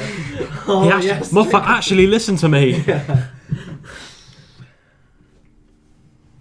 I don't want to be a dick now because I can't pick one of these. And I'll get the... We're leaning in closer. I'll get the countdown timer clip. You're a dick. Start the countdown clock. Dun, dun, dun, Wait, that clock isn't copyrighted, is it? So if I play, I'm gonna give it to Boulder because he pulled that out of the hat with like he had that on the spot and he pulled that out of the hat and that appealed to me. And quite frankly, I think the fact that he made that not just about Capaldi's great performance, but the fact that it's like a great thing for the fans. So I'm gonna give that to Capaldi. To Boulder. Hello, I'm here right now. Hello. Right, so now I think it's me v Boulder, isn't it? So what was the second one? Wasn't it best Moffat Doctor? Yeah. So the second question is, what is the best Moffat Doctor? It's annoying because that's the one I'm most prepared for. I know, mate. Can I go? Because I got an answer. Yeah. You. I'm saying the 12th Doctor. Why? Right, sit down. Prepare I'm about to tell you a story. Right. I don't know. It's just something... Although the writing's not good overall in the 12th Doctor's era, I just think there is a progression over that time, even then, that Smith's Doctor didn't get, because I just think they defined him almost immediately, you know? Yeah. And then you got Capaldi's Doctor that's gone, you know, pure, I don't know... Spite, yeah. And then he's gone from, like, I don't know, to, like, old grandfather sort of figure. And then you just got the best Capaldi Doctor in Series 10. You just got the best of both worlds almost, you know? I just think he is the best actor to play the role. You know, in terms of actor, you know, defined actor, you know. Yeah. And I just think it shows, you know, especially in Series 10. Yeah, I give you that. But, you know, as opposed to Smith's Doctor, that... Yeah. Who kind of didn't want to be there come the end. Yeah, true, but I'm not sure. I think I'm going to go for a little bit of a... This is going to be a bit of an oddball one, but I'm going for the return of Paul McGann as the 8th Doctor in Night of the Doctor. Because Moffat did write that, and I think that's the best that Moffat has ever written for the show, and I thought the question was more the Doctor he created. Well, no, I'm making it more on the front of like a Doctor he's worked with. You could have said one, you could have said the War Doctor, you could have said any ones he's worked with. So I'm going to say, I'm sorry I haven't made that clear. I'm going to say McGann because I think wholeheartedly he recaptures what's amazing about that character. Like he captures instantly just kind of like the goofball attitude of instant, just that character is just like, why are we going to the front of the back of the ship? Because the front crashes first, think it through. Instantly you've got the comedy of that character just back, and he's been able to convince McGann to come back from this hiatus. It's like, you were the black sheep of this franchise, you're basically what killed the show for a good 10 years because the movie was awful. Not only is he willing to take a risk on the guy, he's willing to bring this guy back as like essentially fan service of the fans to get you even more hype for the 50th anniversary if you weren't already, which is kind of crazy. Similarly as well though, he's able to tap into like basically how fantastically good Paul McGann is as an actor, because like in the movie he's crying a lot, like, oh, he's going to take my regeneration. It's, oh, I'm going to kiss the girl. It's really dull. Seeing the anguish of himself there when he's about to take that chalice, about to force a regeneration, and he's like screaming, get out! That's just pure fantastic McGann. But then he's managed to write something so self-contained that's got opportunities for him to be the classic Doctor that you know and love, be something that's genuinely intriguing for you to see, and then also at the same time be something that like the fans love. Because like even the fact that Moffat took the time to write for him, like the anecdote where it's like he's talking for all his companions and they're from the Big Finish ones, aren't they? Yeah. That's something that just spoke to me. It was like, I don't listen to the Big Finish ones, but that's something that's like, I can tell if I was a fan, I would have loved that. I know like it doesn't have the length of Capaldi, like you've got at least 20 plus episodes to enjoy of Capaldi, but I think what he was able to do with that short time, just in my mind, really worked. That's kind of it for me. Interesting. I think Capaldi as well, though, while he's like the best ambassador for the show ever, because Capaldi's just a fantastic guy, he's just kind of so limited by what Moffat will do to him, like let him do almost, because it's like right, you're playing annoyed character, you're playing kind of goofball character. If I was going to oppose yours, sorry, go ahead, interrupt me by all means. Because the 8th Doctor was already defined in the movie, like you said, I don't know. It's just something limiting him from developing him further. Almost, you know what I mean? It's sort of like he had to stay close to what the movie, presented about his character. So, yeah, I don't know. I still feel the 12th Doctor is better than the 8th Doctor, just because he is more, he is more defined almost. But that, definitely, But I think the fact that they can kind of take a character that is, frankly, a bit of a risk to even consider looking back on, and then to write something that is just so kind of heartfelt, and then not only do it just for the sake of it, like it does fill in an important plot gap, like, oh, how did the War Doctor come about? We've got that brilliant scene. Whereas with Capaldi, like, you can kind of make the argument nothing really ever kind of important happens during his tenure as Doctor. Like, there's kind of like no big world-ending like thing where it's like there's no like permanent change to like the notion of what a villain is, other than we get a new Master regeneration. There's no like one big moment throughout his whole series, other than I'm still blind. God. Oh no. Oh. I don't envy you choosing this one, mate. I'm not sure, because while I agree with your later points, I feel that some of your earlier ones I didn't agree with. Okay.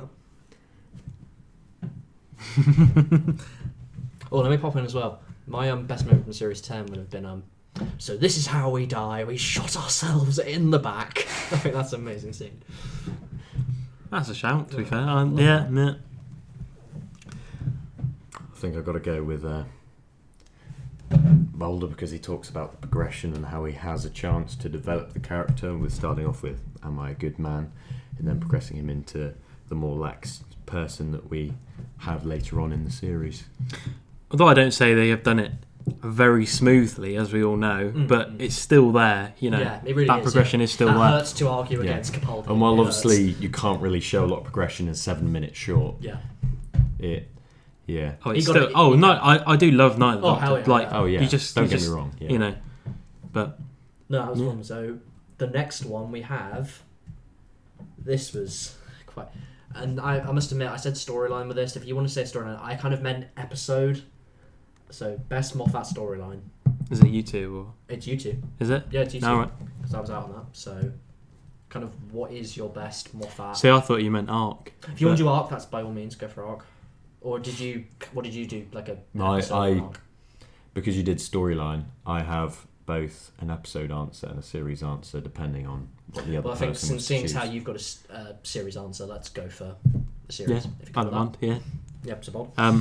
So I think the Series 5 cracks throughout Series 5 as an arc. Yeah, I think that's funny. That's actually really good. That because I mean, Series 5 as a whole, I love, because it's sort of just to refresh the whole RTD era. I mean, that was getting a little bit stale by the end of the specials. I mean, the end of time especially, but with Series 5 you get this whole you get the new Doctor, new companion, new TARDIS, new Sonic, everything, and then you get this fresh idea starting in the 11th hour with the crack, that was well defined in the Smith era, that you get at the start and then you get in Time with the Doctor at the end, and then you get like a big explanation as to why that was there throughout Series 5.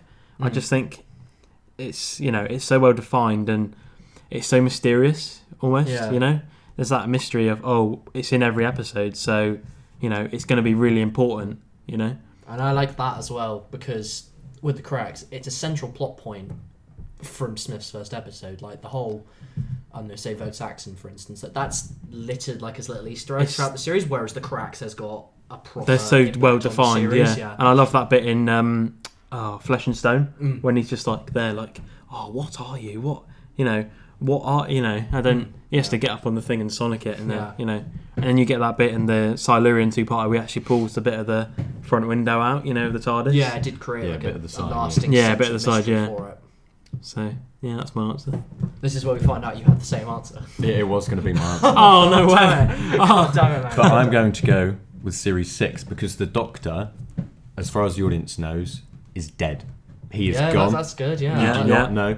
It sets up so many things that are then later paid off, as well as littering so many interwoven things throughout, and it feels like a Doctor Light episode almost, because you're always with the opening ones, the opening two-parter, because the Doctor's always ahead of not only the audience but also the companions, whereas in this one you're put in the shoes of the companions, and they can't tell the Doctor anything. Yeah. And while they eventually do, there's that brilliant moment where they're in the diner, and then suddenly he walks out, and she just slaps him, and then they're matching the different books. I feel that had the whole series to work itself out, because then in Let's Kill Hitler they introduced the antibodies and the whole idea of essentially the Eddie Murphy film Meet Dave. Yeah. And I feel that was a very well put together series with brilliant highlights. Obviously Neil Gaiman, Doctor's wife, but from Moffat's contribution to it, the whole time you're thinking the Doctor has a clock that's counting down. When is it going to finish? When is he going to die? How's he going to get out of this? Because I remember sitting there watching it go, no, he can't be dead. But then they burn the body. And to what the audience knew at the time, he was dead, and they had to try and work their way around that. And you were trying to be one step ahead of the Doctor, and then Amy tries to stop the astronaut at the end of the first episode, and it's just a kid. You're a pair of dicks. 'Cause it's really hard. Mine was if I had to do this, it was going to be the is Amy pregnant or not? Because that was like my version of it. But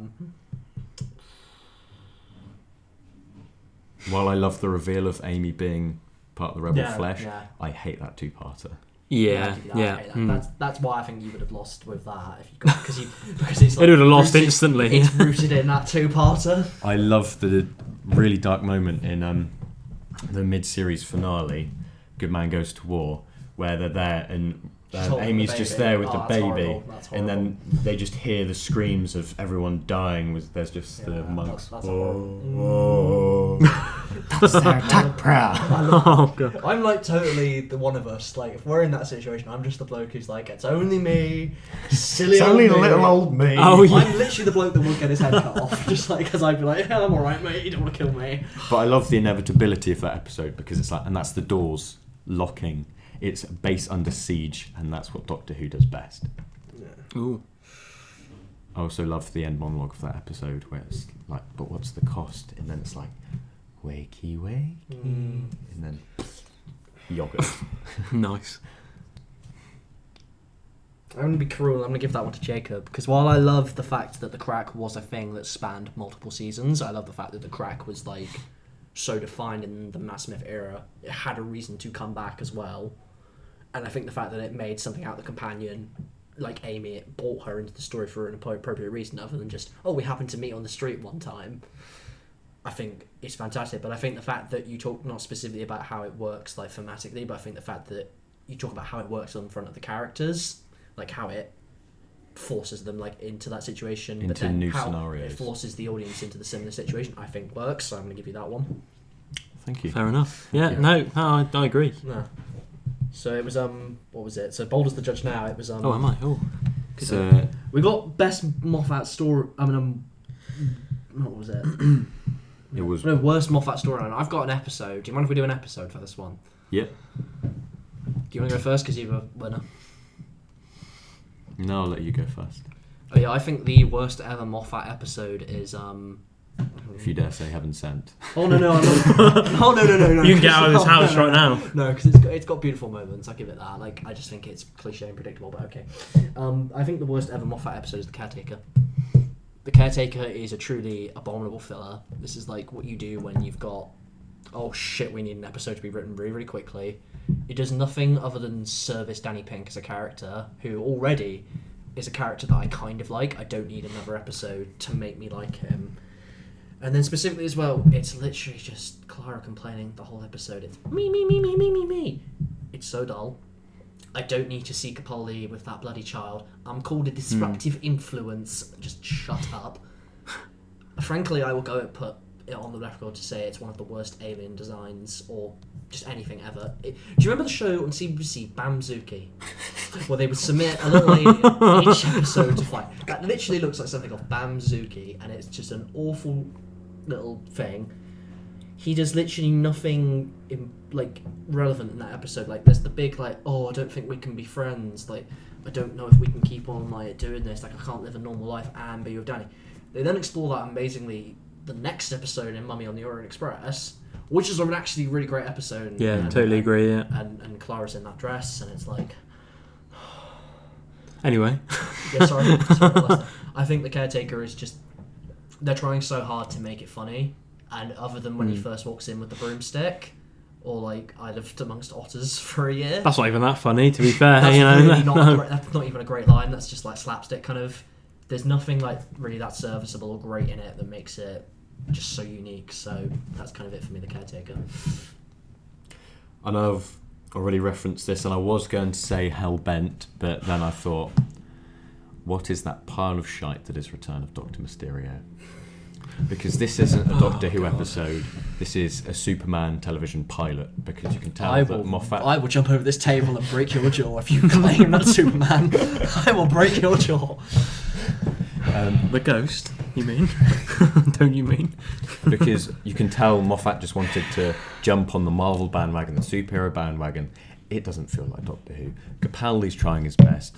Some of the actors are trying their best. Oh, God, yes. They're trying their best not to sit there, weep and cry, because then they won't be able to read the words on this abominable script. But blatant criticisms aside, it doesn't have a lot of character development. The villains are underdeveloped. What are their motivations? They just want to take over the world. Yes, they look cool, but that's the production design. That's not particularly Moffat's script. But I would argue that it doesn't really build up to anything. It's not Doctor Who. It's just a C-level Marvel film at that. Not even that, D-level. Because it doesn't develop any characters. While other Christmas specials, it's been big. It's when the whole country's watching, because it's the highest rated episodes of the whole series. And it doesn't bring anything new to the table. It's just stale, formulaic, and it has one good moment of direction, and that's when it looks like it's a comic book when they're all on the phone. Apart from that, I'd argue that Return of Dr. Mysterio is Moffat's worst, not only Christmas special, but worst episode. It even has a longer run time to try and have more in there, but it lacks a punch. You've just answered my question for me, because at least yours got one aesthetically cool moment. Mine's got absolutely nothing. It's them running through a corridor, throwing cheap jokes at each other. Oh, I kind of liked him. I thought he was certainly resembled of a certain young dashing time traveller. Jesus Christ, is this what this show's become? Is this what this show's become? Mine's got barely any direction. It's, let's move to the next corridor, let's move to the next corridor. Yours is at least they're trying a little bit. But it's about, I think yours as well, they take a little bit of a risk, because we've only had Nardole in one episode. Prior to that, you've had him in Wives of River Song. Nothing character. Husbands of River Song. Sorry. You could have gone there. That would have been better, to be fair, probably, yeah. Wouldn't have minded. You've just and then he thinks, right, let's take a nothing character like Nardole, let's see if we can do something that's actually make him run wild with that. That's interesting. That was Matt Lucas that pushed for that. That's brilliant. He's willing to take a risk on it. As well, yours at least gets some kind of resolution for the characters. At the end, they get to be a couple. He gets to be happy in the knowledge that he was a superhero. Gets to go back to that normal life. He's done some good. My characters have done nothing. They've literally just come. They're shittier people at the end of it, because they've blown up half a school and destroyed a perfectly good gymnasium. How do you have an assembly in there the next day? How do the children assemble to be given the morning news? This is just something that I care about. I do kind of love that scene though, in a way, when he just blows up all the chairs or whatever. I can't. Is it blows up all the chairs? I can't remember. Actually, that's how unmemorable. That's another thing I want to give you. What has this show always done absolutely amazingly? And that is show off the TARDIS. Whenever you want to do introducing the character to the TARDIS, it's this is a beautiful, brilliantly well written moment. They literally just show Danny Pink of it, and they just they argue with one another about it, and they make jokes. They show him the backdrop, yeah. Yeah, they literally turn what's supposed to be quite a sanctimonious moment for the show in general, a thing that they often do, and make something quite special. And it kind of takes something that's special about the show and makes it into a joke. Did Moffat co-write The Caretaker? Yes, with Gareth Roberts. Yeah, he co-wrote it. I'm going to do the unforgivable thing that any human could ever do, and that's defend The Caretaker. Mate, I've just defended Dr. Mysterio. Don't claim what you're doing is hard. Don't claim what you're doing. I'm just glad none of you said Hellbent, to be honest. because that would be mine. Just to put that out there. I was. Hellbent, I would have because argued. there's no way of coming back from that. I mean, how on earth is anyone going to bring back Gallifrey off the bat? Like, Hellbent's got some great moments, and you can't deny it. I could probably try. To be It's fair, got some great moments. But in The Caretaker, it not only develops Danny Pink, and even though you say you dislike him, you're not supposed to fully like him. You're supposed to like the Doctor, then also have your quarrels with them, and also have quarrels with Danny Pink, because it sets up their rivalry, which goes into the finale, which is about the soldier. I think it's, and it develops him more. I think you're missing my point there. I'm not saying that you're meant to dislike Danny Pink, because you can like him or you dislike him. I think what I'm trying to say is, you're meant to wholeheartedly agree with what the guy says. This is dangerous. This guy is just like up his own arse. You're meant to kind of agree with it, but they kind of write him so poorly, and they shoehorn it in practically halfway through the episode, the notion that what he does is wrong and that he's just this horrible up his own arse bloke, that it's just so quick, and you don't even have any moment to kind of just think like, yeah, this guy's actually got a point. Like, they've been able to do that with great episodes in the past, like what's the second part of the Slovene episode? It's World War 3, isn't it? yeah. And it's like, there's that beautiful moment. It's like, "Is my daughter safe?" Beautiful moment about the show is explored. And Nine's like, great in that scene as well. Yeah. You know, that's an incredible scene, and then they kind of like retcon it for this, and it's like you can't even like have that discussion in this episode because they're just being so slapstick with one another and just kind of like, "Oh, he said, oh." The only great thing that came out of this but he's a PE teacher. That's the only good thing about this episode. I would argue that The Caretaker is interesting because it's set in Coal Hill, which is linking it back to the very first episode. I'm trying here. I'm clutching. I know. And I mean, what For all you viewers, I just screwed up my face, by the way. What great shows started at the same school? It was a multi-award winning show. It went on for many, many seasons. I think it was called Class, wasn't it? Caretaker gave a bit of a basis for where Class could start. Just returned on audio today, by the way. Out now. Just a plug of that one, yeah. But I'd say it has the callbacks for those fans, whereas Return of Dr. Mysterio, it doesn't have anything. Oh, don't eat that. He eats it, he suddenly starts floating in the air. Whereas it's in this one, it does have those nods. It has I'd argue, a pretty good funny bit is "Go away humans" on his little sign. And then, so there are still that moments, and Capaldi sort of tries to make it work in some bits, and he is charming. But I'd still say that there are redeeming factors of The Caretaker, where I know you criticised the alien, but it's like seek, locate, destroy. Scoville Blitzer, yeah. And he... Bamzuki. I only remember that because they made the little figure they never sold of that. Yeah. That's the only reason. Really? Oh, Yeah, I love and that. it's always reduced, and no one's... Because it was reduced, having it. yeah, in my I'd local toy shop, yeah. I'd have that, because it's just, I'd like it on my desk just to laugh at it. Just, it would speak You can to have it as if you you're want, I've like- probably got it somewhere. Just have it. I don't want it. Just like, I can do better than this in life. Oh, it's just from my favourite episode. It would be like in the Five-ish Doctors around their 50th, you know. Yeah. You know, Moffat's just there playing with the dolls on his desk. Oh, yeah. And it would just speak to Zack as he's writing a script on, be better than this. Deletes message from phone. So come on, boy. What is it? So you make some really good points about Return of Dr. Mysterio. I'm just... No, I think I'm going to have to go with Zack. Because... I needed a point. I needed to be on the board. I just... While I agree, Return of Dr. Mysterio is a really bad episode, I do think it has redeeming factors. Like... I don't know, Capaldi just seems a lot better in that story than he does in The Caretaker. Like I was saying earlier about the development, I just think at that point he was starting to become the Capaldi I really liked at that point. You see what I mean? So it was after Series 9, all the Hellbent stuff was done, thank God. And I don't know, just he was at a point where, you know, he was really starting to hit it for me. Whereas in Series 8, I know he just started, and then take into consideration there's Clara, Danny Pink, who I just detest, and then the fact that it's set in Coal Hill and that's just completely shoehorned in from the 50th anniversary onwards, which just no. Yeah, so that's my answer. So what was it next? It was the best alien from the Moffat era. the next question is indeed best alien/monster of the Moffat era. And before we go into this, are we saying it can't have been before the Moffat? It has to be something he created or another writer created. Series 5 during on. his tenure? I essentially wrote it as in like something like, I shouldn't have said era. I basically wrote it as something he created. I have a backup if you guys want to say it should be Series 5 onwards, but No, he's saying it has to. I don't, probably, because... Well, I'll tell you mine. Well- Mine's the gas mask zombies. Okay. Like the empty jar. That's mine. So does that kind of I like think I work on can your definitely front? guess bolder. Yeah, Weeping Angels. Yeah, that's Obviously. That's quite good, that. Well, I'll tell you what, we'll keep it on fashion. I'll go for Moffat era and I'll say The Silence. I won't go for gas mask zombies. We'll keep it. Weeping Angels. No, because was Weeping taken Angels from Series 3. So. I heard they weren't they? Alright, fine, I'll stick with gas Yeah, mask do it, zombies then. yeah. Yeah, cool. I'm just kind of thinking how I want to word this, because Weeping Angels to this Okay, day I'll carry on then. I've got- still I can say. terrify me. Go ahead. Yeah, but that's the point. That's why I'm saying Weeping Angels is such a strong introduction by Moffat, because to this day, when people watch Blink, they just get absolutely terrified of it.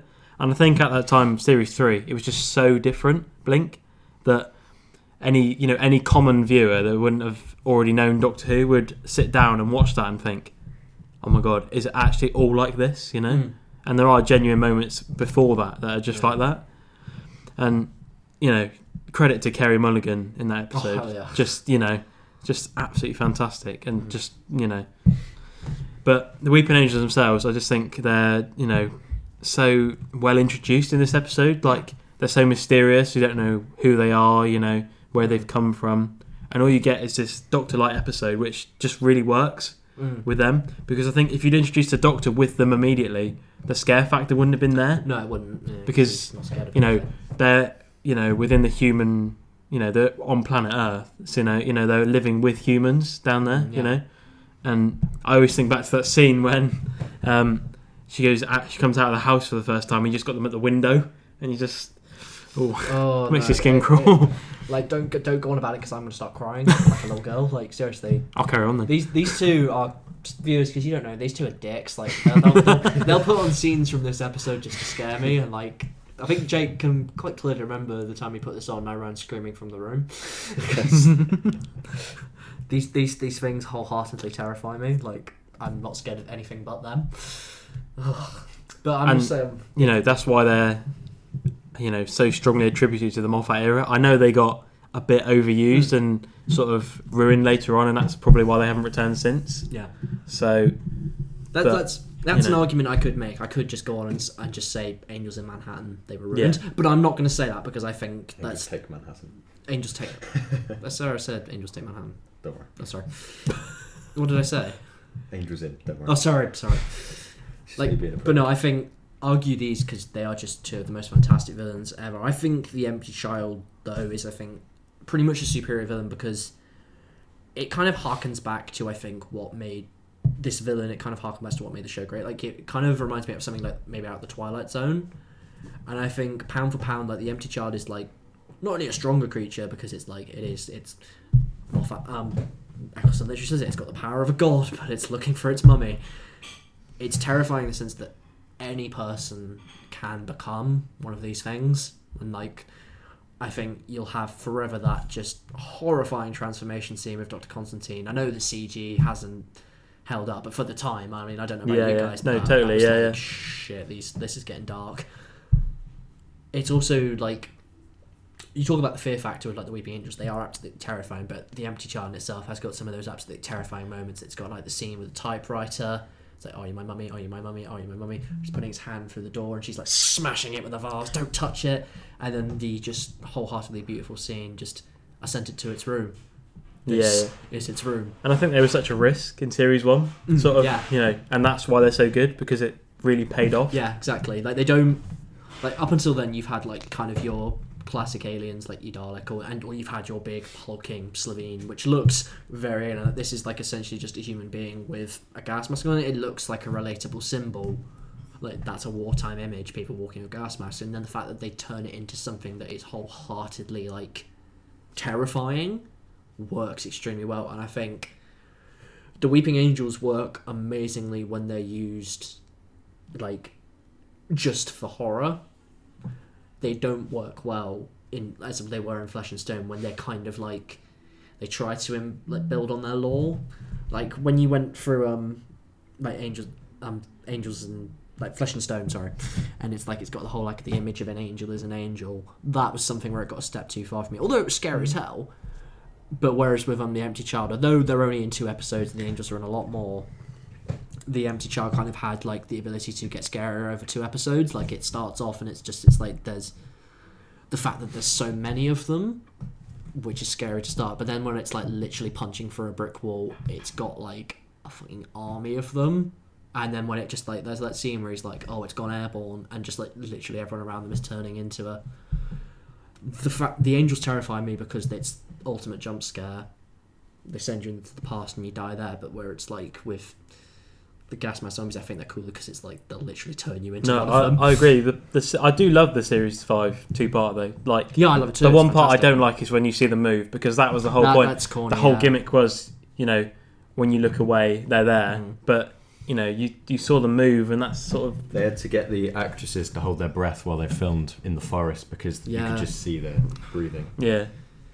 I think, as well, I think, quite frankly, 2 of the best ever episodes Moffat has written are Blink and the Dr. Dance's 2-parter. No, totally agree. They're 2 of the best episodes, so it's really hard to put them against each other. But as well, I think an edge I'd also like to give to Weeping Angels is it's the idea of there's that beautiful, beautiful scene at the end where it's I know they've defeated them for that episode, but it's kind of the notion is they could be anywhere else in the world, and they just cut to that montage of statues, which is because as a kid that was I couldn't go to sleep because it was never look at a statue the same way again. No. We I remember specifically walking around Exeter Cathedral once.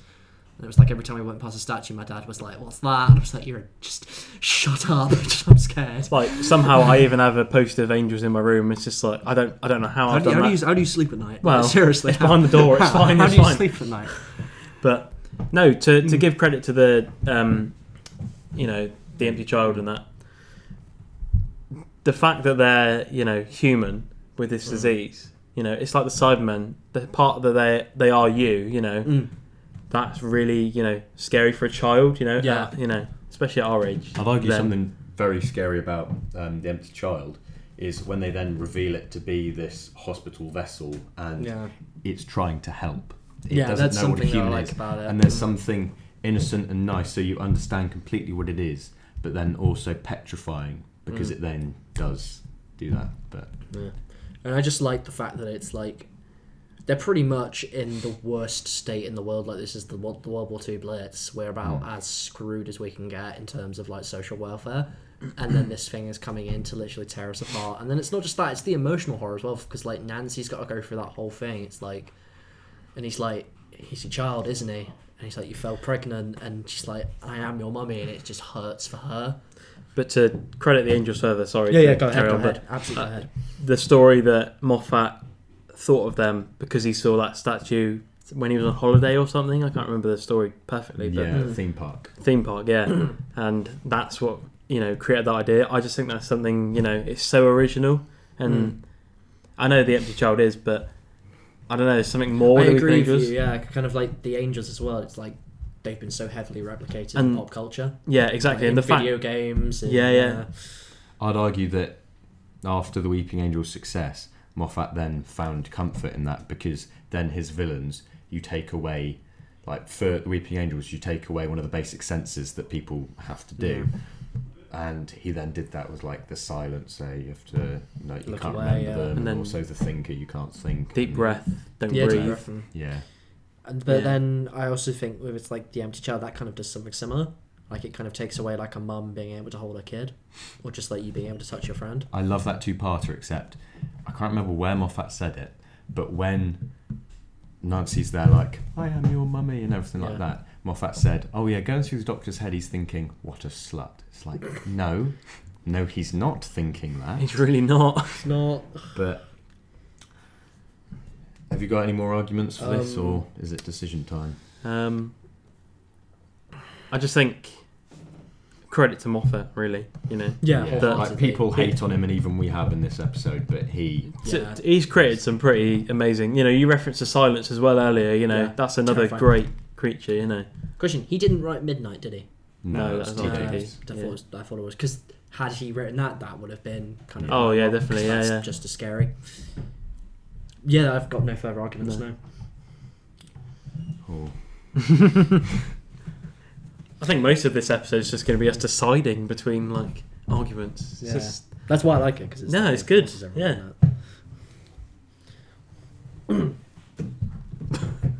I think I've got to go with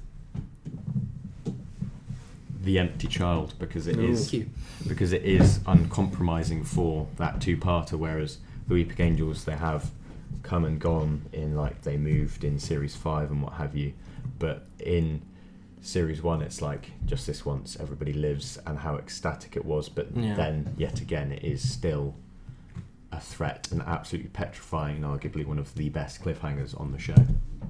No, you can't really argue against it. Really. I'm annoyed. I mean, I tried, but I totally agree because The Empty Child is just such a great concept, and I'm thankful. I'm thankful it didn't return because I can agree that the Angels were too much overused, and that's part of the reason why the Daleks are awful now.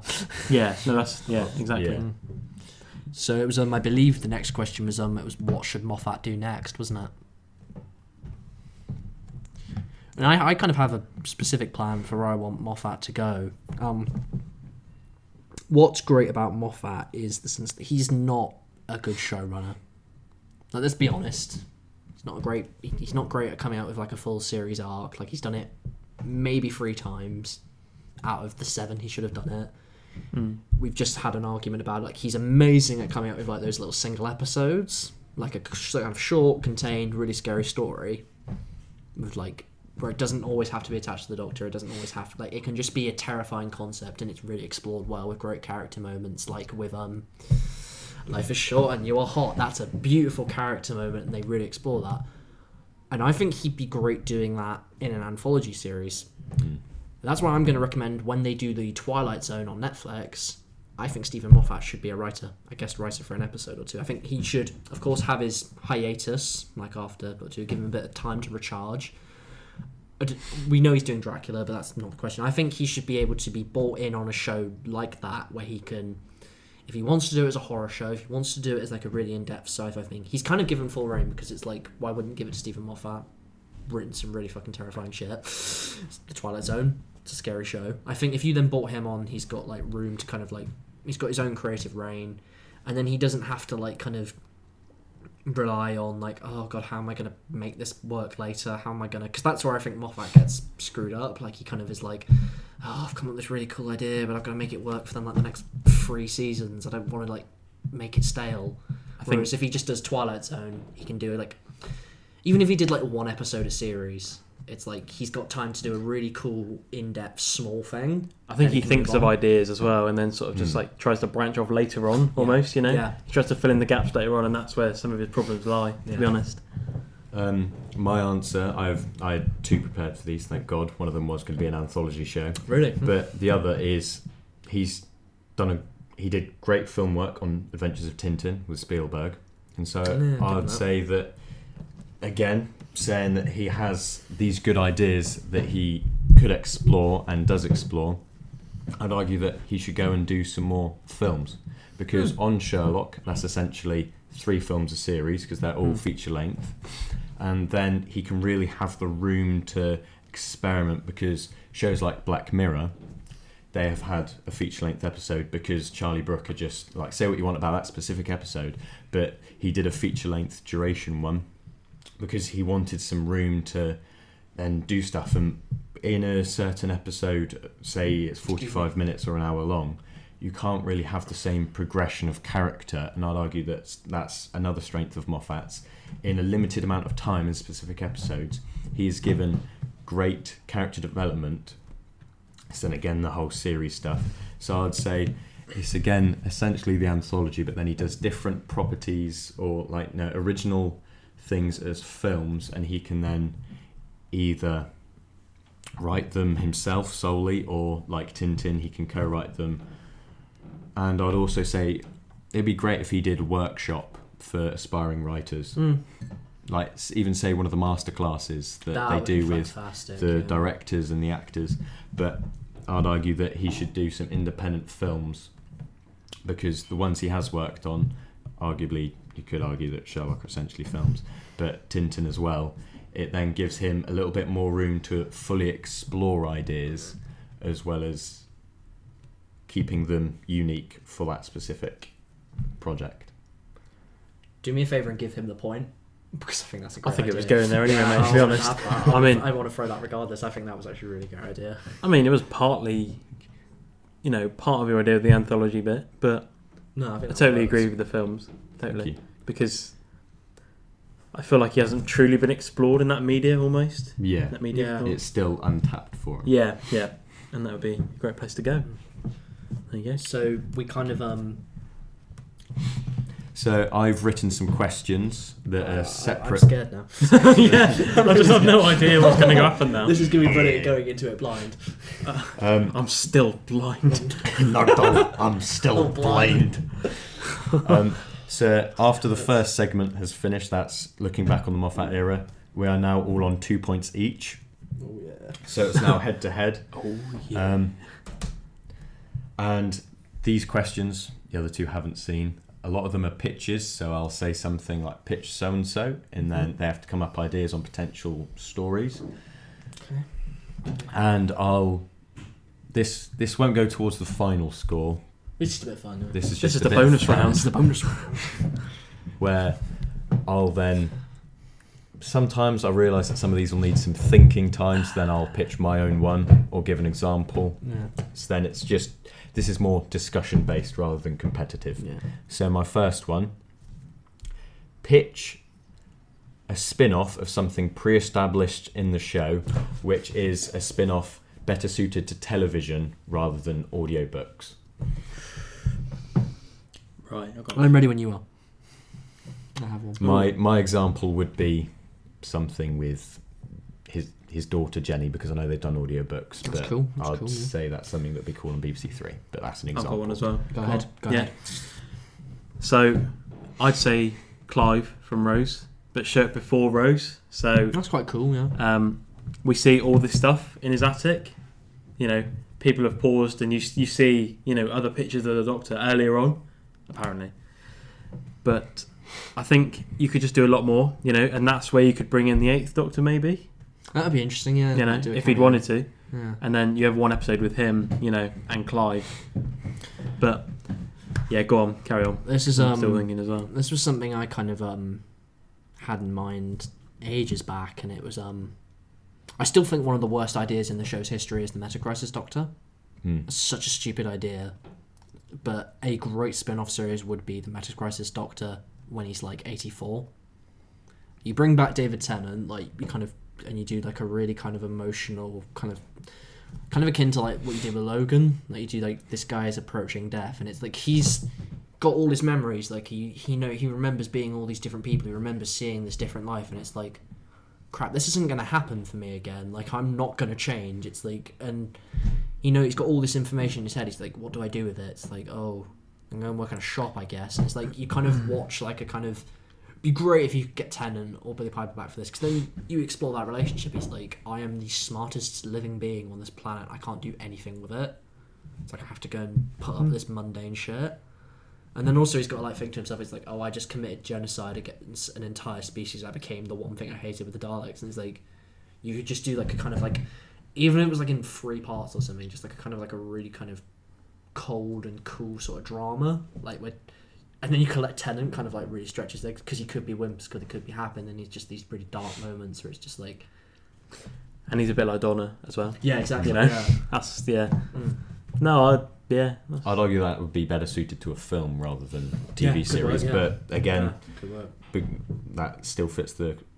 Because he's just spin-off. It's film. an awful idea bringing him into it. It was just for ratings, but if you then did something kind of cool with the character, then it's forgivable. I really like that idea, because I was going to say it in my example rather than Jenny, but I thought, no, one of you two might want to pitch it, and that's then going over to the other Earth, and then having the two, Rose and Tennant, on basically the same adventures as the show. But I thought the whole point of that is that it's nice to see them have like not necessarily know what happens to them, but then I like what you're saying about the character. They were going to give him a bit of the TARDIS as well. Yeah. In one of the extras, they give him a bit of the TARDIS, but they just scrapped it because they were like, it's going to be literally.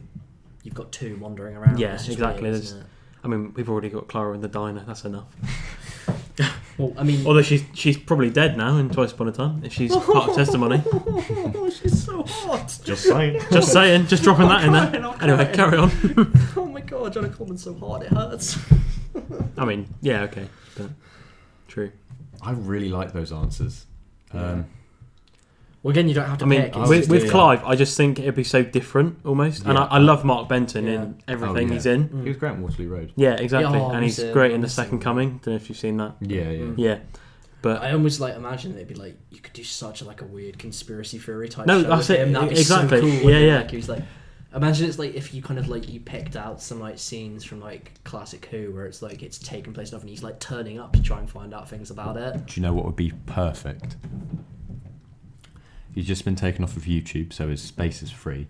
You get rid of Alex Jones, and you have him come in. He has his podcast. He has his whole everything. Oh my god, that would be so good. I've just pitched a series finale for Boulder's show in my head. It's just he's it's coming to the end of the series, and he's like, I've nearly found him. I've nearly discovered who this guy is, and then it's just he gets on the knock on the door. And there's a very well dressed man on his front door, and he's like, "I'm Captain Jack Harkness, and I'm here to talk to you about." And it's like.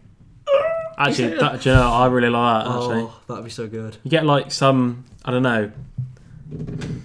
Guys, this just writes itself. Yeah, but I think the only problem that would draw that back is Rose, obviously, because he's killed in Rose. So that'd be the only problem.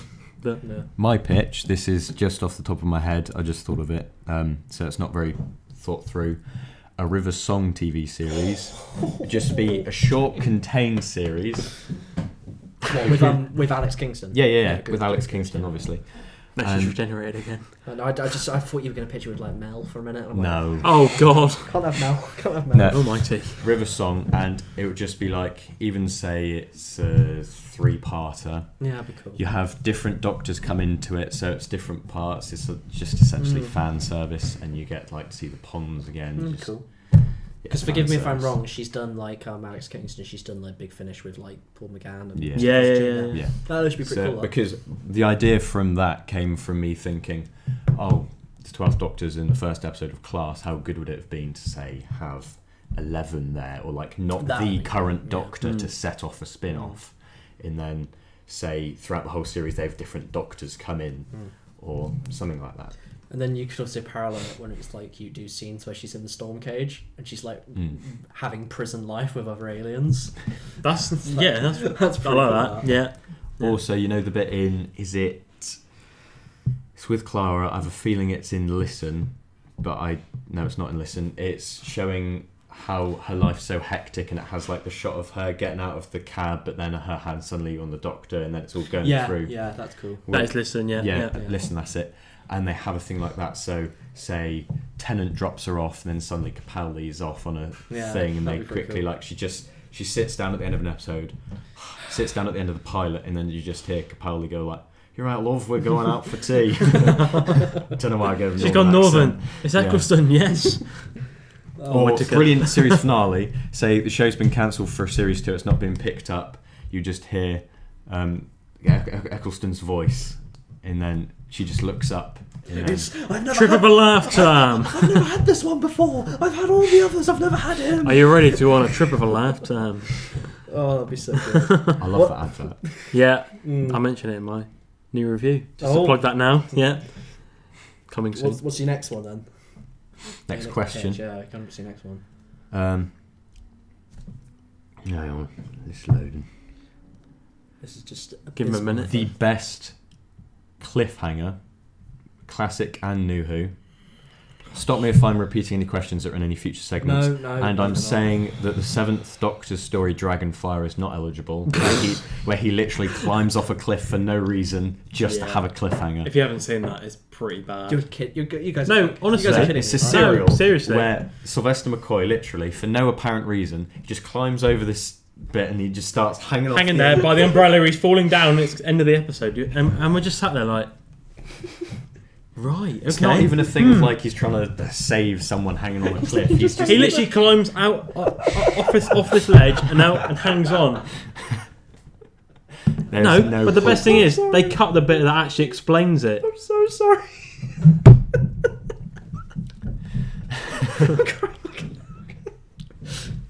I think we'll have to show him later. Yeah. We'll just show you the clip and you'll start crying. So bad. So there's us trying to like... Sorry. There's us trying to convince you, oh yeah, watch more Classic Who, but this isn't helping. Do you watch Classic Who? Oh god, you'd be like on a really powerful moment, then I'll think of like a really good cliffhanger and then you just come out with that. Best cliffhanger New Who is Stolen Earth. Regeneration. Yeah. He's mine. Where he's just been... Yeah, he's been shot by the Dalek and he's regenerating. I agree with that. Because that was the worst week of my life. I agree. I think that's the... I'm going to get into that later. It's the cheapest after it's looking the at the worst. Yeah, it is. It is the worst cliffhanger in the world when you know... Like, yeah, when now you know the context. When you don't know, but when you know, it's like... Fuck you, BBC. It's like the whole Glenn dumpster bit. Yeah. Although what works so well about that is there are already rumours about Tennant leaving. Yeah. And I remember that specific week at school arguing with people like, how's he going to get out of it? Is he regenerating? Who's it going to be? Yeah, exactly. It was just a week of panic. Like, people came in on Monday morning and it was like just deadly silent. And it was like, it reminded me of reminded me of the week in between Christmas and New Year where the world just goes into standstill. Obviously it wasn't. That was just because Doctor Who was my world as a child. Yeah. But agree with that. Yeah, I feel like you just, you're about to get that scene with Rose and it doesn't happen. I mean, thank God, because I don't thank God.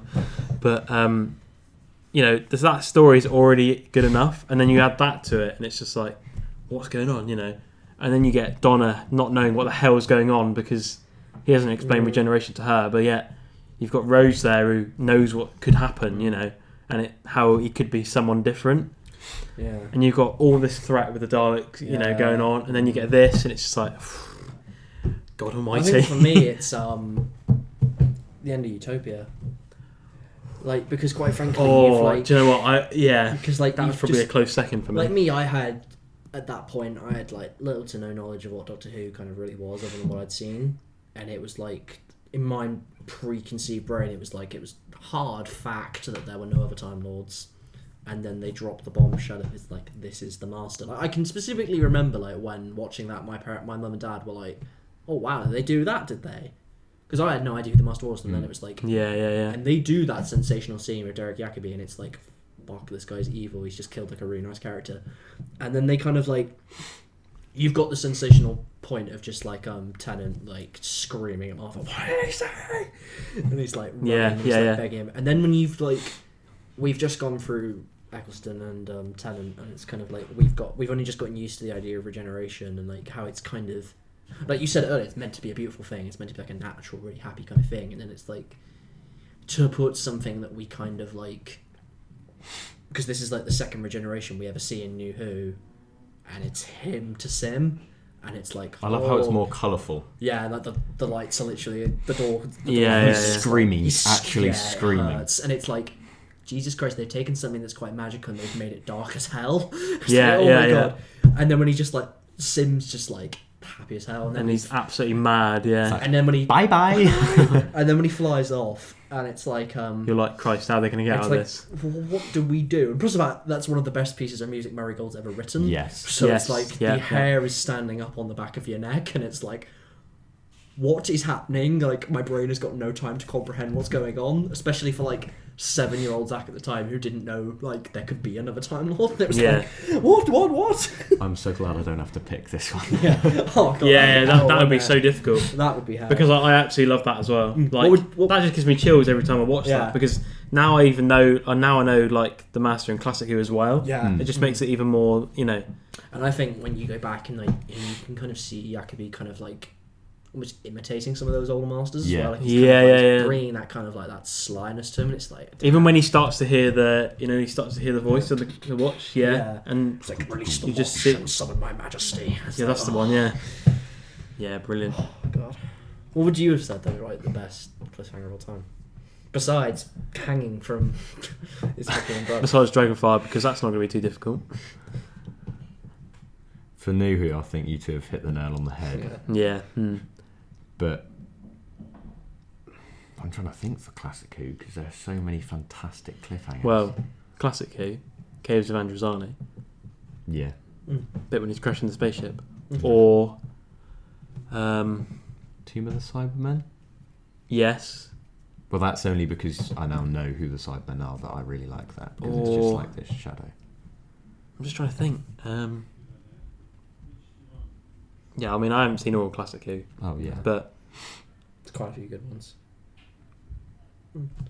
What else have you got? Come on. Yeah, go on, carry on, These because I don't think I'm going these to think are of any more. These are good.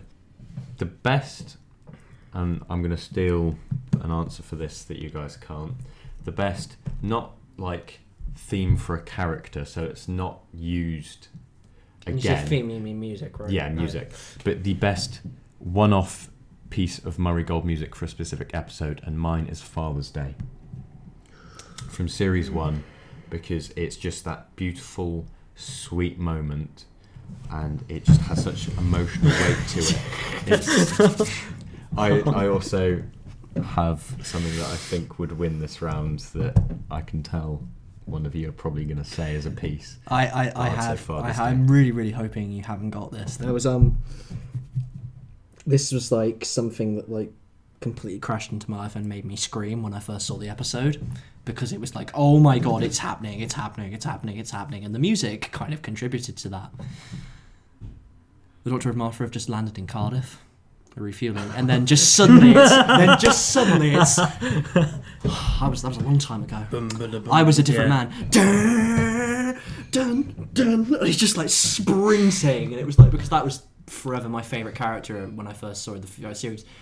And then like my dad, because I hadn't seen the next time clip, my dad said, people are talking about Jack's coming back, and I was like, you're kidding me, that's rubbish. And then this episode starts, and he's like, I'm like, it's there, it's happening. It's just, and it kind of like, it just kind of symbolises like the chaos is coming back into the show because Jack's back, and it's like, yes.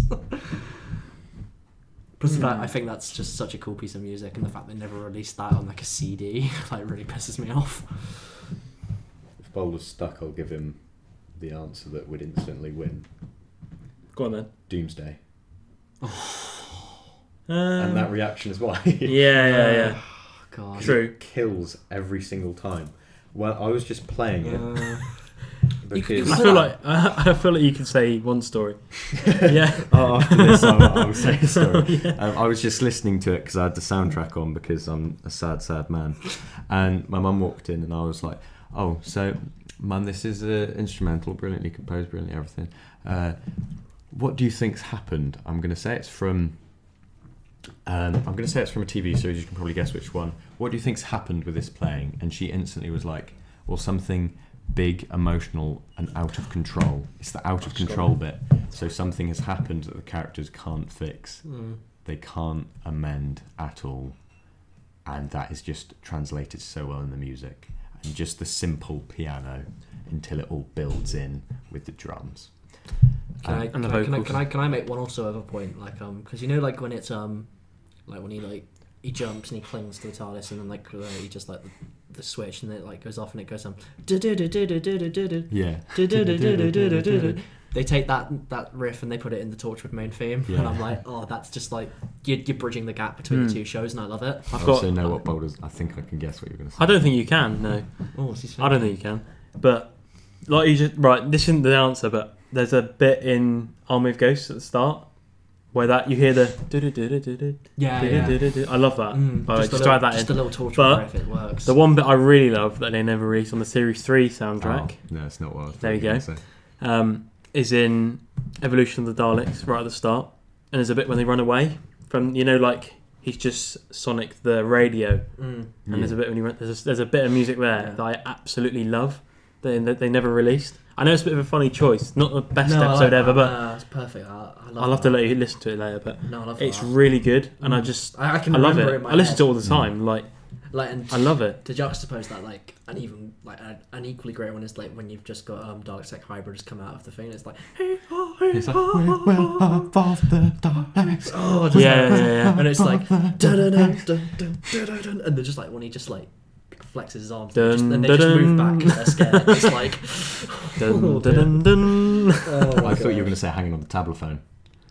Yeah, but because that's in more than one. Yeah, I know, but I meant like for not just one off, but I mean like, as in not a character themed. Like Ah. I'm the Doctor. Okay, I would have said that probably. Yeah. I do love that thing, how it like keeps the pace going of that episode, how they introduce so many different themes and it all I love it in Stolen Earth Journey's End as well. Yeah. Just that bit when he's like, bye. Yeah, sorry. I think pause for an interesting note. I'm going to kind of derail the show here. Get rid of the point, Simon. Let's just go through all these questions and just chat about them. Because I'm preferring the chatter than the argument, quite frankly. I'm almost feeling it a little bit. Like, we do the speed round at the end to determine who is the greatest Whovian ever. But, Okay. And we'll put that towards it. But I think I'm kind of just enjoying these as they are. Just like as the I'm chatter. feeling that, yeah. I kind of like it because then everyone can kind of do it. I'm liking Okay, this. cool. If you guys are okay with Yeah, it. sounds good. Yeah, cool. So I won't take that out in editing. Yeah, so then everyone's like aware. we're derailing the show, people. This is an awful moment. We all got same scores for the last round, so Yeah, so that's going to take us. That's going to take us somewhere interesting when we go to the speed round. But another question. Obviously, the obvious answer is Blink, but what's the best Dr. Light episode? What do you mean by Dr. Light? Oh, well, he's So not he's in it very hardly much. in it. He's not in it very I much. tell you a good one I'd throw there. Girl Who Waited. Because That's. I mean, although it's kind of not Dr. Light because he's in the TARDIS, but you know Yeah, he's not in the a lot main of it. action. Yeah, he's you not know in what a I lot mean? of it, yeah. I really just like love that. I also episode. love the ending moment of that episode where old Amy's running towards him and then he just closes the door. Yeah, That's fantastic. Too right. And I know, like, this will again completely juxtapose that, but like, I do love in Last of the Time Lords, like the fact that he's only in the third act. Those first two acts are so strong because it's just like Martha going through that journey, particularly with Pretty Boy Tom Ellis. Yeah, true right. Yeah, He like ruined everything for his career. But I don't know. Oh, thank you. He's a vegetarian Thank you. chicken nuggets. Oh, I'm happy with this. nice. This is just my favourite reason to come here because your parents are just so nice with food. Are you recording at the moment? Hmm. Oh. One fish fingers in a minute. Oh man, Have you got any custard? that's not a camera. I'm trying to think really like Doctor Who episode now. I can't think of any. It's annoying. Oh, I know another good one. Flatline. I'm just gonna get rid of this one for a minute. No. But yeah, you know. Do you want to save some of your questions now and do one or two more of mine, or? Well, if we finish my questions now, That's actually a very good idea. and Yeah. then this will be the end of the first part, and then we'll go into the second bit, which will then be released next week. I'm cool with that. Because we're already at An hour and 50 minutes, bloody hell. Let's go for the next one then, boy. Was there a monster in Listen? Because the whole episode is set up on, is there something there? There's never actual confirmation. I'm going to be a dick with that because I wholeheartedly don't care. Like, there's a great... I'm not saying that to be like a dick. It's like, there's a great Stephen King quote when he talks about The Shining, and he's like, and Stanley Kubrick kind of also paralleled this. It's like they're talking about how explanation doesn't matter within horror. Like, you don't... The most memorable bit of the horror isn't like where they suddenly explain what it is, or like how it's an unkillable demon, its only weakness is fire, about how what it really was, how it got there. The thing you remember the most is like how scared you were when it was happening, how enthralled you were in the mystery, and I think that's why Listen, what am I saying? Listen works really well because it's like you are wondering throughout the whole episode, and it's like you are enthralled in like the kind of the horror of it. The game Firewatch does exactly the same thing. It's like you're so enthralled in the narrative. Please don't spoil it. Like, no, I'm not. Okay. When you're so enthralled in the narrative, when the revelation does come about, come the end, you do not care because you have been so focused on the characters and just the fear they feel as well as the fear that you feel. And I think that's why it works. Clara is somewhat alright in this episode as well.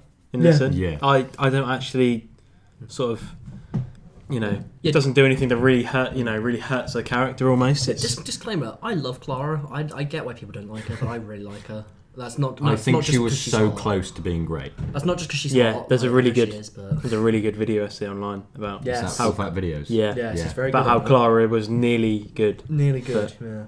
There's so many things holding their character back. Anyway. But I don't think it matters. It's just. I'd argue with what you said. That's why I like the episode in Series 7, Hide, so much. Because Yes. when they explain it, it's a Yes. love story, Yeah. and it's just misunderstood. And I love the bit where he's like, "You little Romeo, you." Yeah. But that's why I like it, because it is tense and it is scary and creepy at the start. Exactly. But then when they introduce the scientific science fiction elements, and they're like, "Oh, it's just the mirror dimension or whatever, the thing, the pocket dimension, that's what it is." It's You then, have entered the dark dimension. You are feeding from the dark dimension. Dormammu, I'm here to I'm bargain. here to make a bargain. But I like it because it's then they understand that after you explain it, it's not scary, so then they then make it a love story rather than a horror story. Yeah. And that's in Ghost Stories in Martin Freeman's bit, when it's just Yeah. the feet. Oh yes. When it's just the feet, I was Oh, petrified. no, but then no, when no, you no. see the face and everything else, then oh, okay, that's what it is. It's another great example of show don't tell. Yeah. That's why that episode works.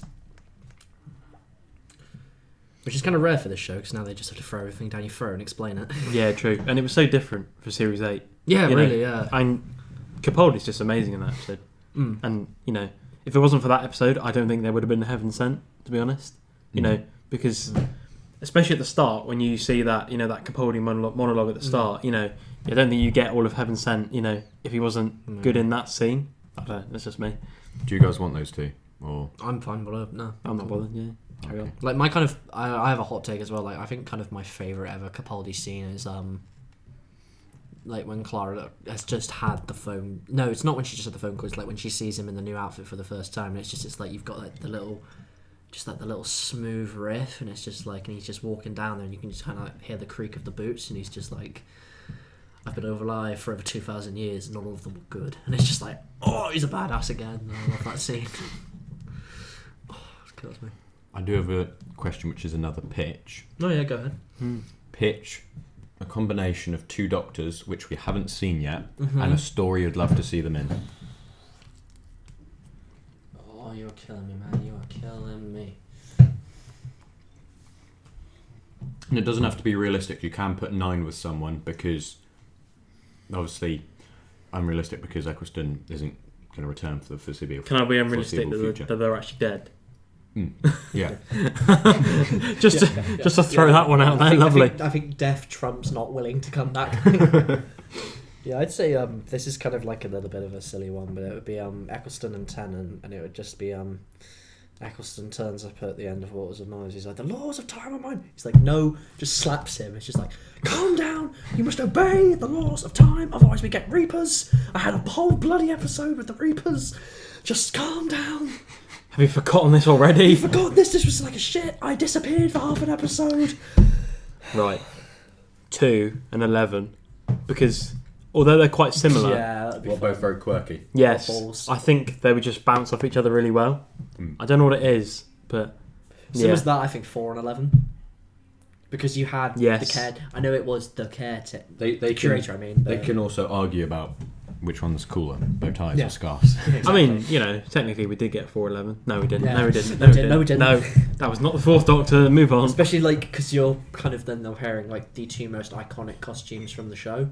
Arguably, like, when he's got the fez and the mop, and when he's got, like, just the hat and the scarf. It's, like, Yeah, which is better. I would argue 6 and 9, because of 9 sass and 6 is just a dick. Yeah, that'd Yeah. that'd be a lot Throttle's of fun. companion in the first episode. That Well, would be a that's lot of certainly a fun. point. Yeah, That'd be a lot of fun. just. Change, my dear. There's not a moment too soon. Have you seen the Twin Dilemma? No, not yet. Wait, is that the one with 6 and 2? Oh no, that's the Sontaran experiment. Don't worry. No, that's the 2 Doctors. Oh, fuck. But yeah, Yeah. don't watch. I've Twin heard a Dilemma. lot about it. It's not good. No, it's bad. Anyway, yeah. Yeah, I'd just love to see those two. No, I think that'd be quite a good mix. It'd be Yeah. like- Three a eyes in the sass-off. same sentence. Clearly an egotist I'm dealing with. Rather egotistical young lady. Yeah. That's not that.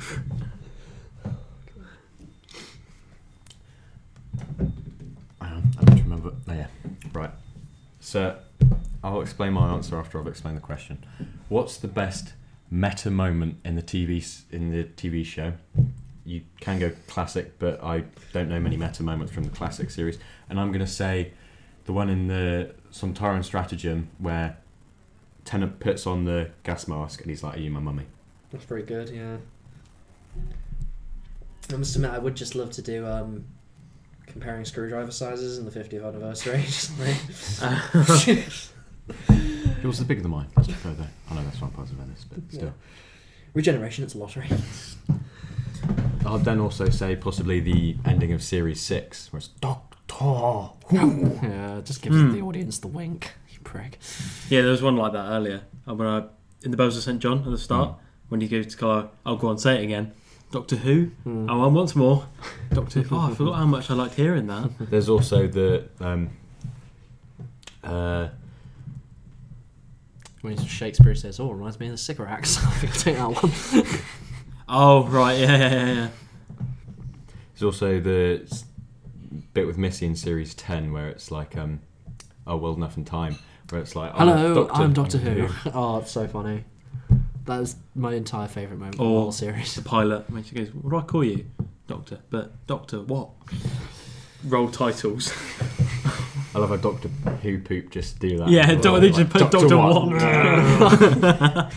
I know how lots of people hate it, but like when Clara's trying to do the I'm Doctor Who, and they do the riff on the opening, and it's her face in the space vortex. Yeah. When I watched that, mate. I didn't realise that they were trying to do a whole big thing for online because people were like, "Is she the Doctor?" And it's like, I didn't realise that was a thing. No, I didn't. Well, you think I was catching up on the show, so I literally watched one from the other. I was like, "What the hell are they doing here? This is just like a bit." That was just really the worst wrong. decision ever. Like it why? fits within the story, her pretending it for the Cyberman or what have you, but then it doesn't work in the marketing of them trying to do it. No, it really doesn't.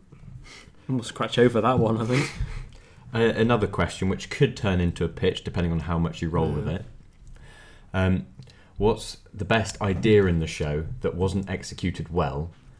So one that you'd be like, "Oh, that's a good idea," but then it didn't work well in the execution of the episode or the series arc. And I'm going to say Sleep No More, because I like the whole idea of the dust bit. Can you remind me which one this is? Sleep No More's Is it the found footage episode. Oh yeah, the haunted house one. No, the found footage one. Mark Gatiss wrote it, and it's where it has the dust monsters. Reece Shearsmith. Yes. Yeah. Sorry. It has Reece. Yeah, you just said that. Don't worry. Yeah. And I'd say that because there are elements of it that could work well. I just feel like Gatiss needed to really either push it in one direction or the other, whereas instead of middling it. But I feel like the found footage bit did work well, how it then had the whole, it was the dust floating about. I didn't notice it was found footage when I first watched it. No, I like the way that they were sort of trying to enter that sort of medium, but it's sort of already been well established and sort of somewhat overused. And if maybe they are going to do found footage in Doctor Who Universe, it's going to be the Clive spin-off TV series. Well, quite frankly, exactly, yeah. Him doing his vlogs. It's like, I found another photo of the Daniels family from Southampton. Yes, the constant companions. That's who we want to see. Yeah. This will actually link into one of the questions later, kind of like what concept should make a return. And I've always found the concept of void ships to be extremely interesting. Because like that was like kind of one of my favourite things about Army of the Ghosts, and it's like because it's like you've just got like this whole like really cool premise of like this ghosts walking around the city, and then like kind of your entire attention is just then focused on the sphere, and they make it like this just like really ominous and just like fuck, what the fuck is that? And then like when he's like describing what it is, like that thing shouldn't exist. It's terrifying. And then I think if like you came back to like a void ship, you could go to some stupidly trippy places, like because if this is the sort of thing that can breach dimensions, and if you can go in like the space in between, you could do a hell of a trippy like really existential episode of the show.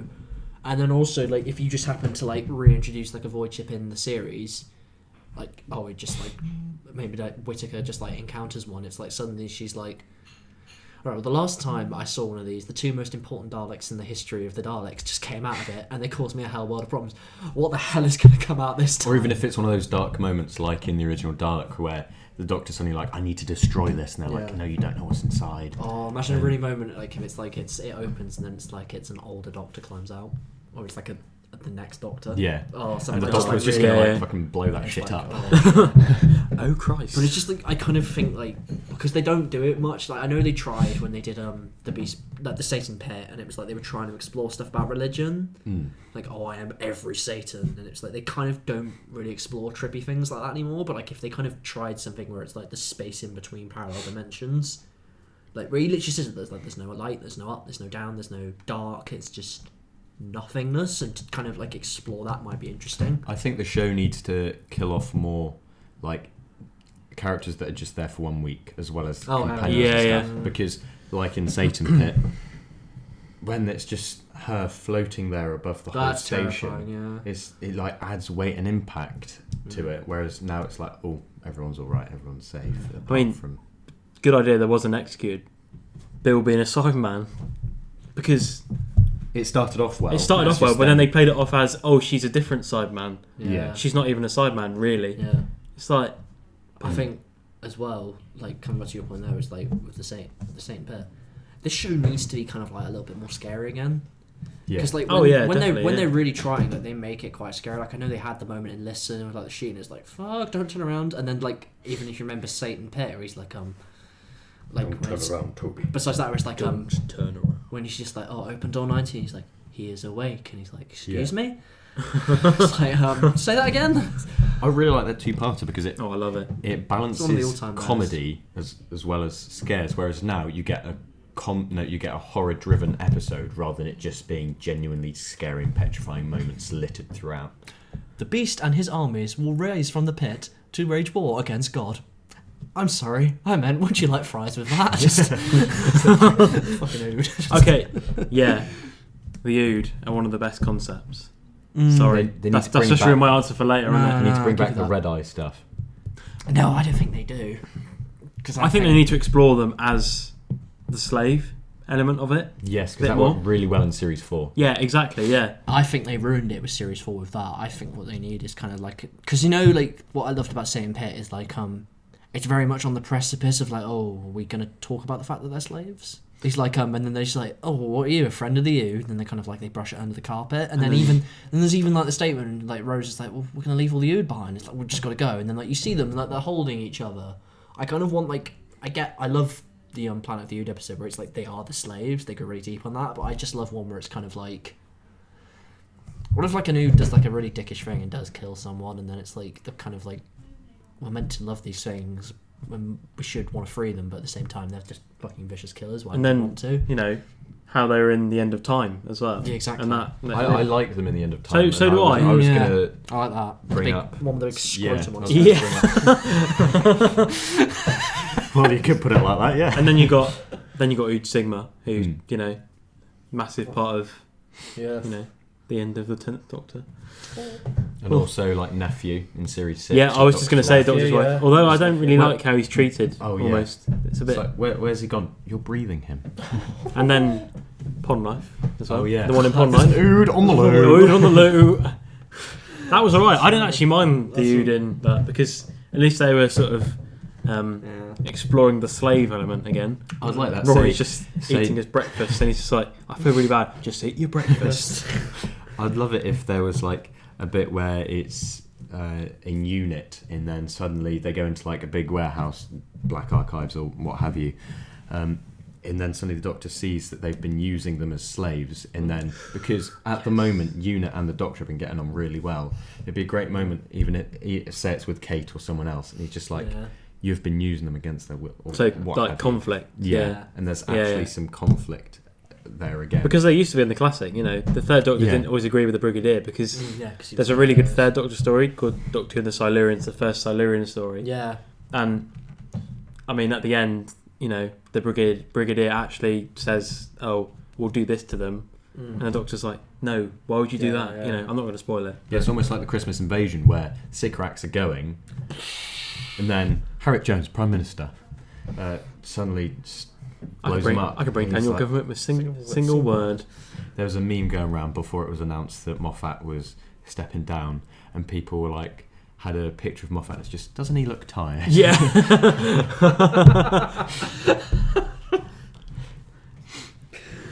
Do you remember in Planet of the Ood where they're showing off the voice regulators with the Ood, and it's like different things that they can do, and it's like yeah. Killed. But it's like and he's like it's like or something for the gentleman. The Ood just turns on. He's like, it's nice to see you. All the better for seeing you. It's just like the female voice, and then just the dope. Oh, I miss the Ood. But there's just so many great things you could bring back to that show. Yeah. If you wanted to make it funny or trippy. Totally. Yeah. Right, another question. Mm-hmm. What's the best trailer for an upcoming series? Not next time thing. Oh, fuck you. But I'll go on. I would argue Series 5 trailer. 100%. I'm not even going to argue. Because I absolutely was devastated Tennant was going, and then And this Smith got trailer, me so pumped. yeah, and then this trailer came out as soon as the end of time was finished, and I rewatched that shit on YouTube. Yeah, like, literally. Hundreds of times. I totally agree, Yeah. but I do have Series another 5's one. the But best. Like, at the end of the 11th hour, and they do kind of like the next time clip, but it's an extended one. Yeah. And it's like for all the things that's to come, and they set it to the 11th Doctor theme. If you guys ever see my sister, just go and ask her how many times we would be sat there and I would put on that episode just to watch that next time clip, because I was so fucking excited for the series. yeah. She got to a point where the the pair of us could just talk it. She was doing it out of irritation, I was doing it out of excitement. And it was like, because I was always the one who had the control of the television. Right? It was like, I was like, I want to put it on again. And she's like, please don't. I want to put it on again. Please don't.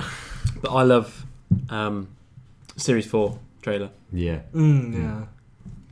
Or, yeah, well, I love most trailers, to be honest. I mean, I know we've already mentioned it, but Adventure of a Lifetime one for Series 1. Yeah, totally. Because it's almost like some of the new stuff they're doing for Series 11, where it shows clips, but it doesn't give anything away. Eccleston running through the fire. Yeah. Do you want to come with me? Even though I've seen it hundreds and hundreds of times, every time I watch it, I just think, and he's like, and it'll be, I always think he's going to say fantastic, but he says an adventure of a lifetime. Trip of a lifetime. Yeah. I like also as well with the Series 5 trailer, where it's like the ground cracks open and you've kind of got all the flashes of the monsters. I love the come, music and it's in it as well. And it was like I had no idea at that point that the Weeping Angels were going to be a thing, and then you just see their heads floating in a bubble. It's like, oh no, they're not coming back, are they? And then there's nothing. The one where Amy and the Doctor on the field, and then Yeah. suddenly the ground explodes. Yeah. love that. And it's like it And just then kind he of wrestles. And then there's the Silurian head at the end. Yeah. It's like, it's weird. And then just at the very end, because it's kind of it kind of works where it's like I forget what he says to it, but it kind of turned me on. And it was like, yeah, I'm really really in the mood for the series now, and it was like. And it really works. It's like you were completely engaged, but they give nothing away about the series. It was like you had no idea what was to come, and you had no idea. You still had, because at that point you'd seen him for only one scene. You had no idea what he was going to be like, and it was like, oh, he's going to be such a bad boy. Well, Something that's just popped into my head about the spin-offs. Confidential, bring that back. Doctor Who Confidential. oh yeah. do you mean the extended one or the shitty little one that they would do? Extended one. Good. Press the red button, go to BBC Yeah, Three good, straight thank after you've yeah. seen the That's episode. perfect. Yeah. Oh, I miss those. Or just even more behind the scenes stuff. Yeah. At least that, For Series 7, after they'd scrapped the confidentials, they did the 4 or 5 minute behind the scenes Yeah. ones on YouTube. Doctor Who It's like, Extra I or something. used to- Yeah. I used to And it love was it. It's like you'd watch them put the casts together for the creatures. They go for the I concept. remember watching art. the Tooth and Claw one, Oh, absolutely God, yeah. petrified in the episode, and then in the behind the scenes, I loved watching it all come together. I love watching the Runaway Bride, which when they're explaining how they built the Rachnos, how they mounted her in it. Yeah. When they're doing the concept art, and it's she's gonna have a veil of cobwebs, or she was originally gonna be even bigger, and it was just to be on the creative process behind that show. You're a lucky sod. Something that needs to come back more is the behind the scenes featurettes on DVDs Yeah. and what. I quite like the in-vision commentaries where you just get them sat there they're drinking an alcoholic drink. You know, they're really relaxed talking about it. There's a really good one for Doomsday where it's just David Tennant and Billy Piper, and they're just talking and chatting away and really laughing, about I it. love commentary tracks. It's like the one with Edgar Wright and Quentin Tarantino for Hot Fuzz. It's just that So they're not even talking about the film; they're just chatting. They're just chatting, yeah. And It's there's one of the Simon best Pegg and things Edgar Wright one, Hot Fuzz as well. Yeah. There's a really, I miss just Quentin. brilliant, yeah. Drum roll, please. Oh, this isn't one of the ones I've written down, but best title sequence. What you mean, like opening title sequence? Yeah, where opening you go through the titles. Vortex, and it's kind of. I'm kind of like torn a little bit because I do. Oh, thank you. Thank you. Thank you. Because Context: we're defrosting the freezer, so we're cooking everything. that's not bad. Oh, that's all right. That's actually quite a I wasn't clever idea. complaining. For me, it's maybe. I love Series 5 because it was like at the time I'd become so entrenched in 1, 2, 3, and 4. So to kind of It's just the first see, time like, they've properly jigged it up like, since. really shook it up, and it was since like, it and I came back. loved the new logo at the time, like with the DW. I kind of can't believe they got. I love that then goes into the TARDIS.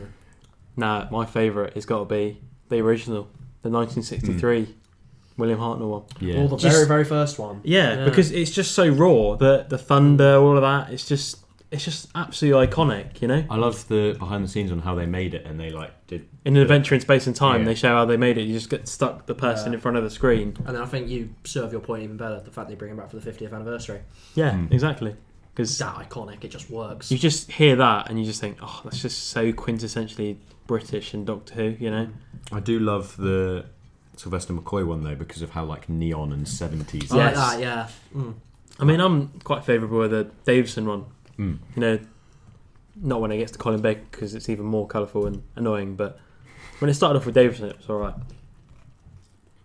Pitch a Doctor Who video game, and I'm gonna say Telltale one Yes. because that's something the show does really well. Story, characters, then put in that position, making those crucial decisions. I feel that would be really good. You go ahead. I've got two in mind. Proper Lego game. I know they did the Yeah. part of Dimensions, Dimensions, but an actual Doctor Who Lego game That'd be because interesting. Yeah, it'd be a lot of fun. you can they did loads of Easter eggs in that one. They made all the different sets. There's a good one where you can go to the Versailles set in Girl in the Fireplace, Yeah. or Power of the Daleks, second Doctor one. It's just, I think they could do it really well. What great way to get kids back into it as well. Exactly, yeah. All the kids play the Lego And games. it's now Lego have the license of Doctor Who. It's not that shitty character building Lego rip-off one. yeah, exactly. Yeah. I had this was a quintessential part of my childhood and quintessential reason why I fell in love with Doctor Who originally. Do you guys? I'm actually going to pitch free here because these need to be bought back because you can't find emulators for them online anymore and it pisses me off. So on the original Doctor Who website, they had 3 little mini games. The adventure games. The first one was K9 game. Oh yeah. And it was like you went through each episode and you had to shoot down the enemies. I fucking love that. Second one was the blimp rescue, where it was like you had to fly the blimp and lower the ladder. Yeah. Do you remember that? Yeah. And then this was the thing that made me fall in love with it even more. I want an updated version of that. It was Dalek. You just played and you went through level by level by level, and it was like you got the power ups, you became more advanced, and there was puzzles you had to solve. That was an incredible side scroller. It really worked. One that was on the CBBC one is there was a Sarah Jane one where you draw. Yes. Oh my god, I absolutely love that. I knew Yes, one of yes. you was going to bring that up the second you asked this. You mentioned the adventure games as well. I mean, we're just talking about the games now. I love it. Yeah. There's one that wasn't even released. Yeah, exactly. Really? I mean, Bloody hell. the best one for me was Shadow of the Vashta Narada. I like that. Oh. I love that one. I'd argue the Gunpowder Plot because Yeah, that was it's brilliant as well. edutainment. It's what Doctor Who was originally for. It's to educate people as well as be fun And entertainment. I love the Easter egg in the Gunpowder Plot one where you just see the silence as well. I mean, also you've got Return to Earth on the Wii. I mean, that's a classic. if you've not played that, go and play it, lads. There was an adventure game with the Paradigm Daleks, wasn't there? Yeah, the first one. I thought there was. City of the Daleks. I wanted more from the Paradigm Daleks because people complained about them, and so I wanted them to be like, "No, we're right to do this," and really push it. I actually didn't mind them, to be honest. I didn't mind them. I'm going to have a hot take and say besides Sek, they're my favourite Daleks. I think they're awesome, and I think the voice for the white one is... Yeah, totally. Besides the Emperor, I think the best Dalek voice we've ever heard. It's these are so cool, and it just kind of harkens back to the classic era with the colours. I mean, I do love the Supreme Dalek, you know, the red in Series 4 and then back in Series 9. But I totally agree. I also love Emperor from Series 1. Emperor's, yeah. besides Zack, the best of all of them. How great is Nicholas Briggs? Yeah. It's a nice one because he didn't do much, does he? Besides Doctor Who. Yeah, he was good in Torchwood as well. Torchwood. He could do so much more though, like much more. The Mondasian Sideman voice as well. Oh, I mean, God. just listen to Spare Parts as well. It's just, I love him even more now. Give the man a medal. Yeah, they should. I think he deserves more praise than he yeah. gets, you know, for the Dalek voice. Yeah. And especially how he, you know, he's there like flipping a switch and changing it all the time and he's controlling all the lights and that, especially in the Magician's Apprentice. Yeah. It's just, you can see how many voices he's doing. And then they give him the special weapons Dalek. They rigged him up with lights and let him do that voice as well. You know, totally agree. Yeah. Something that I would love when they had like the adult spin-off of Torchwood, the family one of Doctor Who, and the kids one for Sarah Jane, and it was. It was during Series 4, it was after the Sontaran episode. There was a stray Sontaran then in Sarah Jane Adventures. Yeah. And that was a big threat, and that was a very nice, grounded, personal character episode that I really enjoyed. Really great. I would love for a big event to happen in one of the spin-offs, say a world-ending plot or what have you, and then on the main show, them have a more character, like smaller scale episode dealing with the aftermath of it. So you mean like a really big like a big world-ending event, like I don't know, maybe 10% of the Earth's children being given away, or Yes. I don't know, suddenly everyone can't die. That is just brushed over in the main show. Yeah, with the Doctor. We don't. This never happened. Yeah, we don't. We still think aliens are a nuanced thing. We don't remember the fact that all of our children were talking about them non-stop. It just annoys me. I would love something like that though. Like, because that is one of my favourite things about SJ, because Torchwood never did it very much, like linked back to Who. But, apart from having characters like Martha there. But SJ did it a hell of a lot, and it was like... I mean, you got the Doctor in twice in Sarah Jane as well, you know. Yeah, and it was like, even when it was just like, they were referencing little things where it was like, they were talking about Atmos, it's like the Sontarans behind Atmos. Yeah. Like, you can tell like she knew things. And then you got all the unit books in the attic. Yeah, exactly. You know. And then I watched Sarah Jane today. I watched the last of her episode, and there's a bit at the end where she gives this girl one of the unit cards and goes, "Oh, I'll," you know. And I just think that's so like the Doctor, because he does that as well. You know, I just think this is so grounded in the Doctor universe. It's just. I watched the Haunted House one with Erasmus Darkling, and it still kind of scares me a little bit. Like, there are really, really good shot moments of horror in that. It's really well set up, and then like again, where like there's that looming monster in the background, you never find out what that is. They never kill that, and it's like, what the hell was that was chasing them? And then even at the very end, Clyde's like, because like they've played a little bit of the music whenever it's near for the whole thing, and then Clyde's like, what was that thing chasing us? And they just kind of move on, but then it's just like they play it again, they zoom back in on the house, it's like, oh no, it's still there. Yeah. Oh, God. I really miss that show. So I've just come up with an answer for a future question. Crikey. No, they're my questions. So should we finish off this episode and then... Yeah. Right, so then my questions will then continue into the other rounds in the second episode, because this is going to go on for a while. We'll also have the speed round to determine who is the greatest Whovian of the three of us. So we will leave you, well, with just really kind of just like a bit of a simple message for this one. End of the universe! Have fun! Bye-bye! I think that because it's a staple of the show, we need to finish on a cliffhanger. Emma. Alright, this is going to cause some rage. I think Bill Potts is an awful companion. Next time on the Sour Popcorn Podcast. Yeah, basically the running through the corridor scene, and then in Love and Monsters, and then basically the TARDIS materialising in the wrong place gag in Fear Her is, I think, pretty much a stronger comedic or really dramatic moment than anything that Heaven Sent has got to offer. You trying to be funny?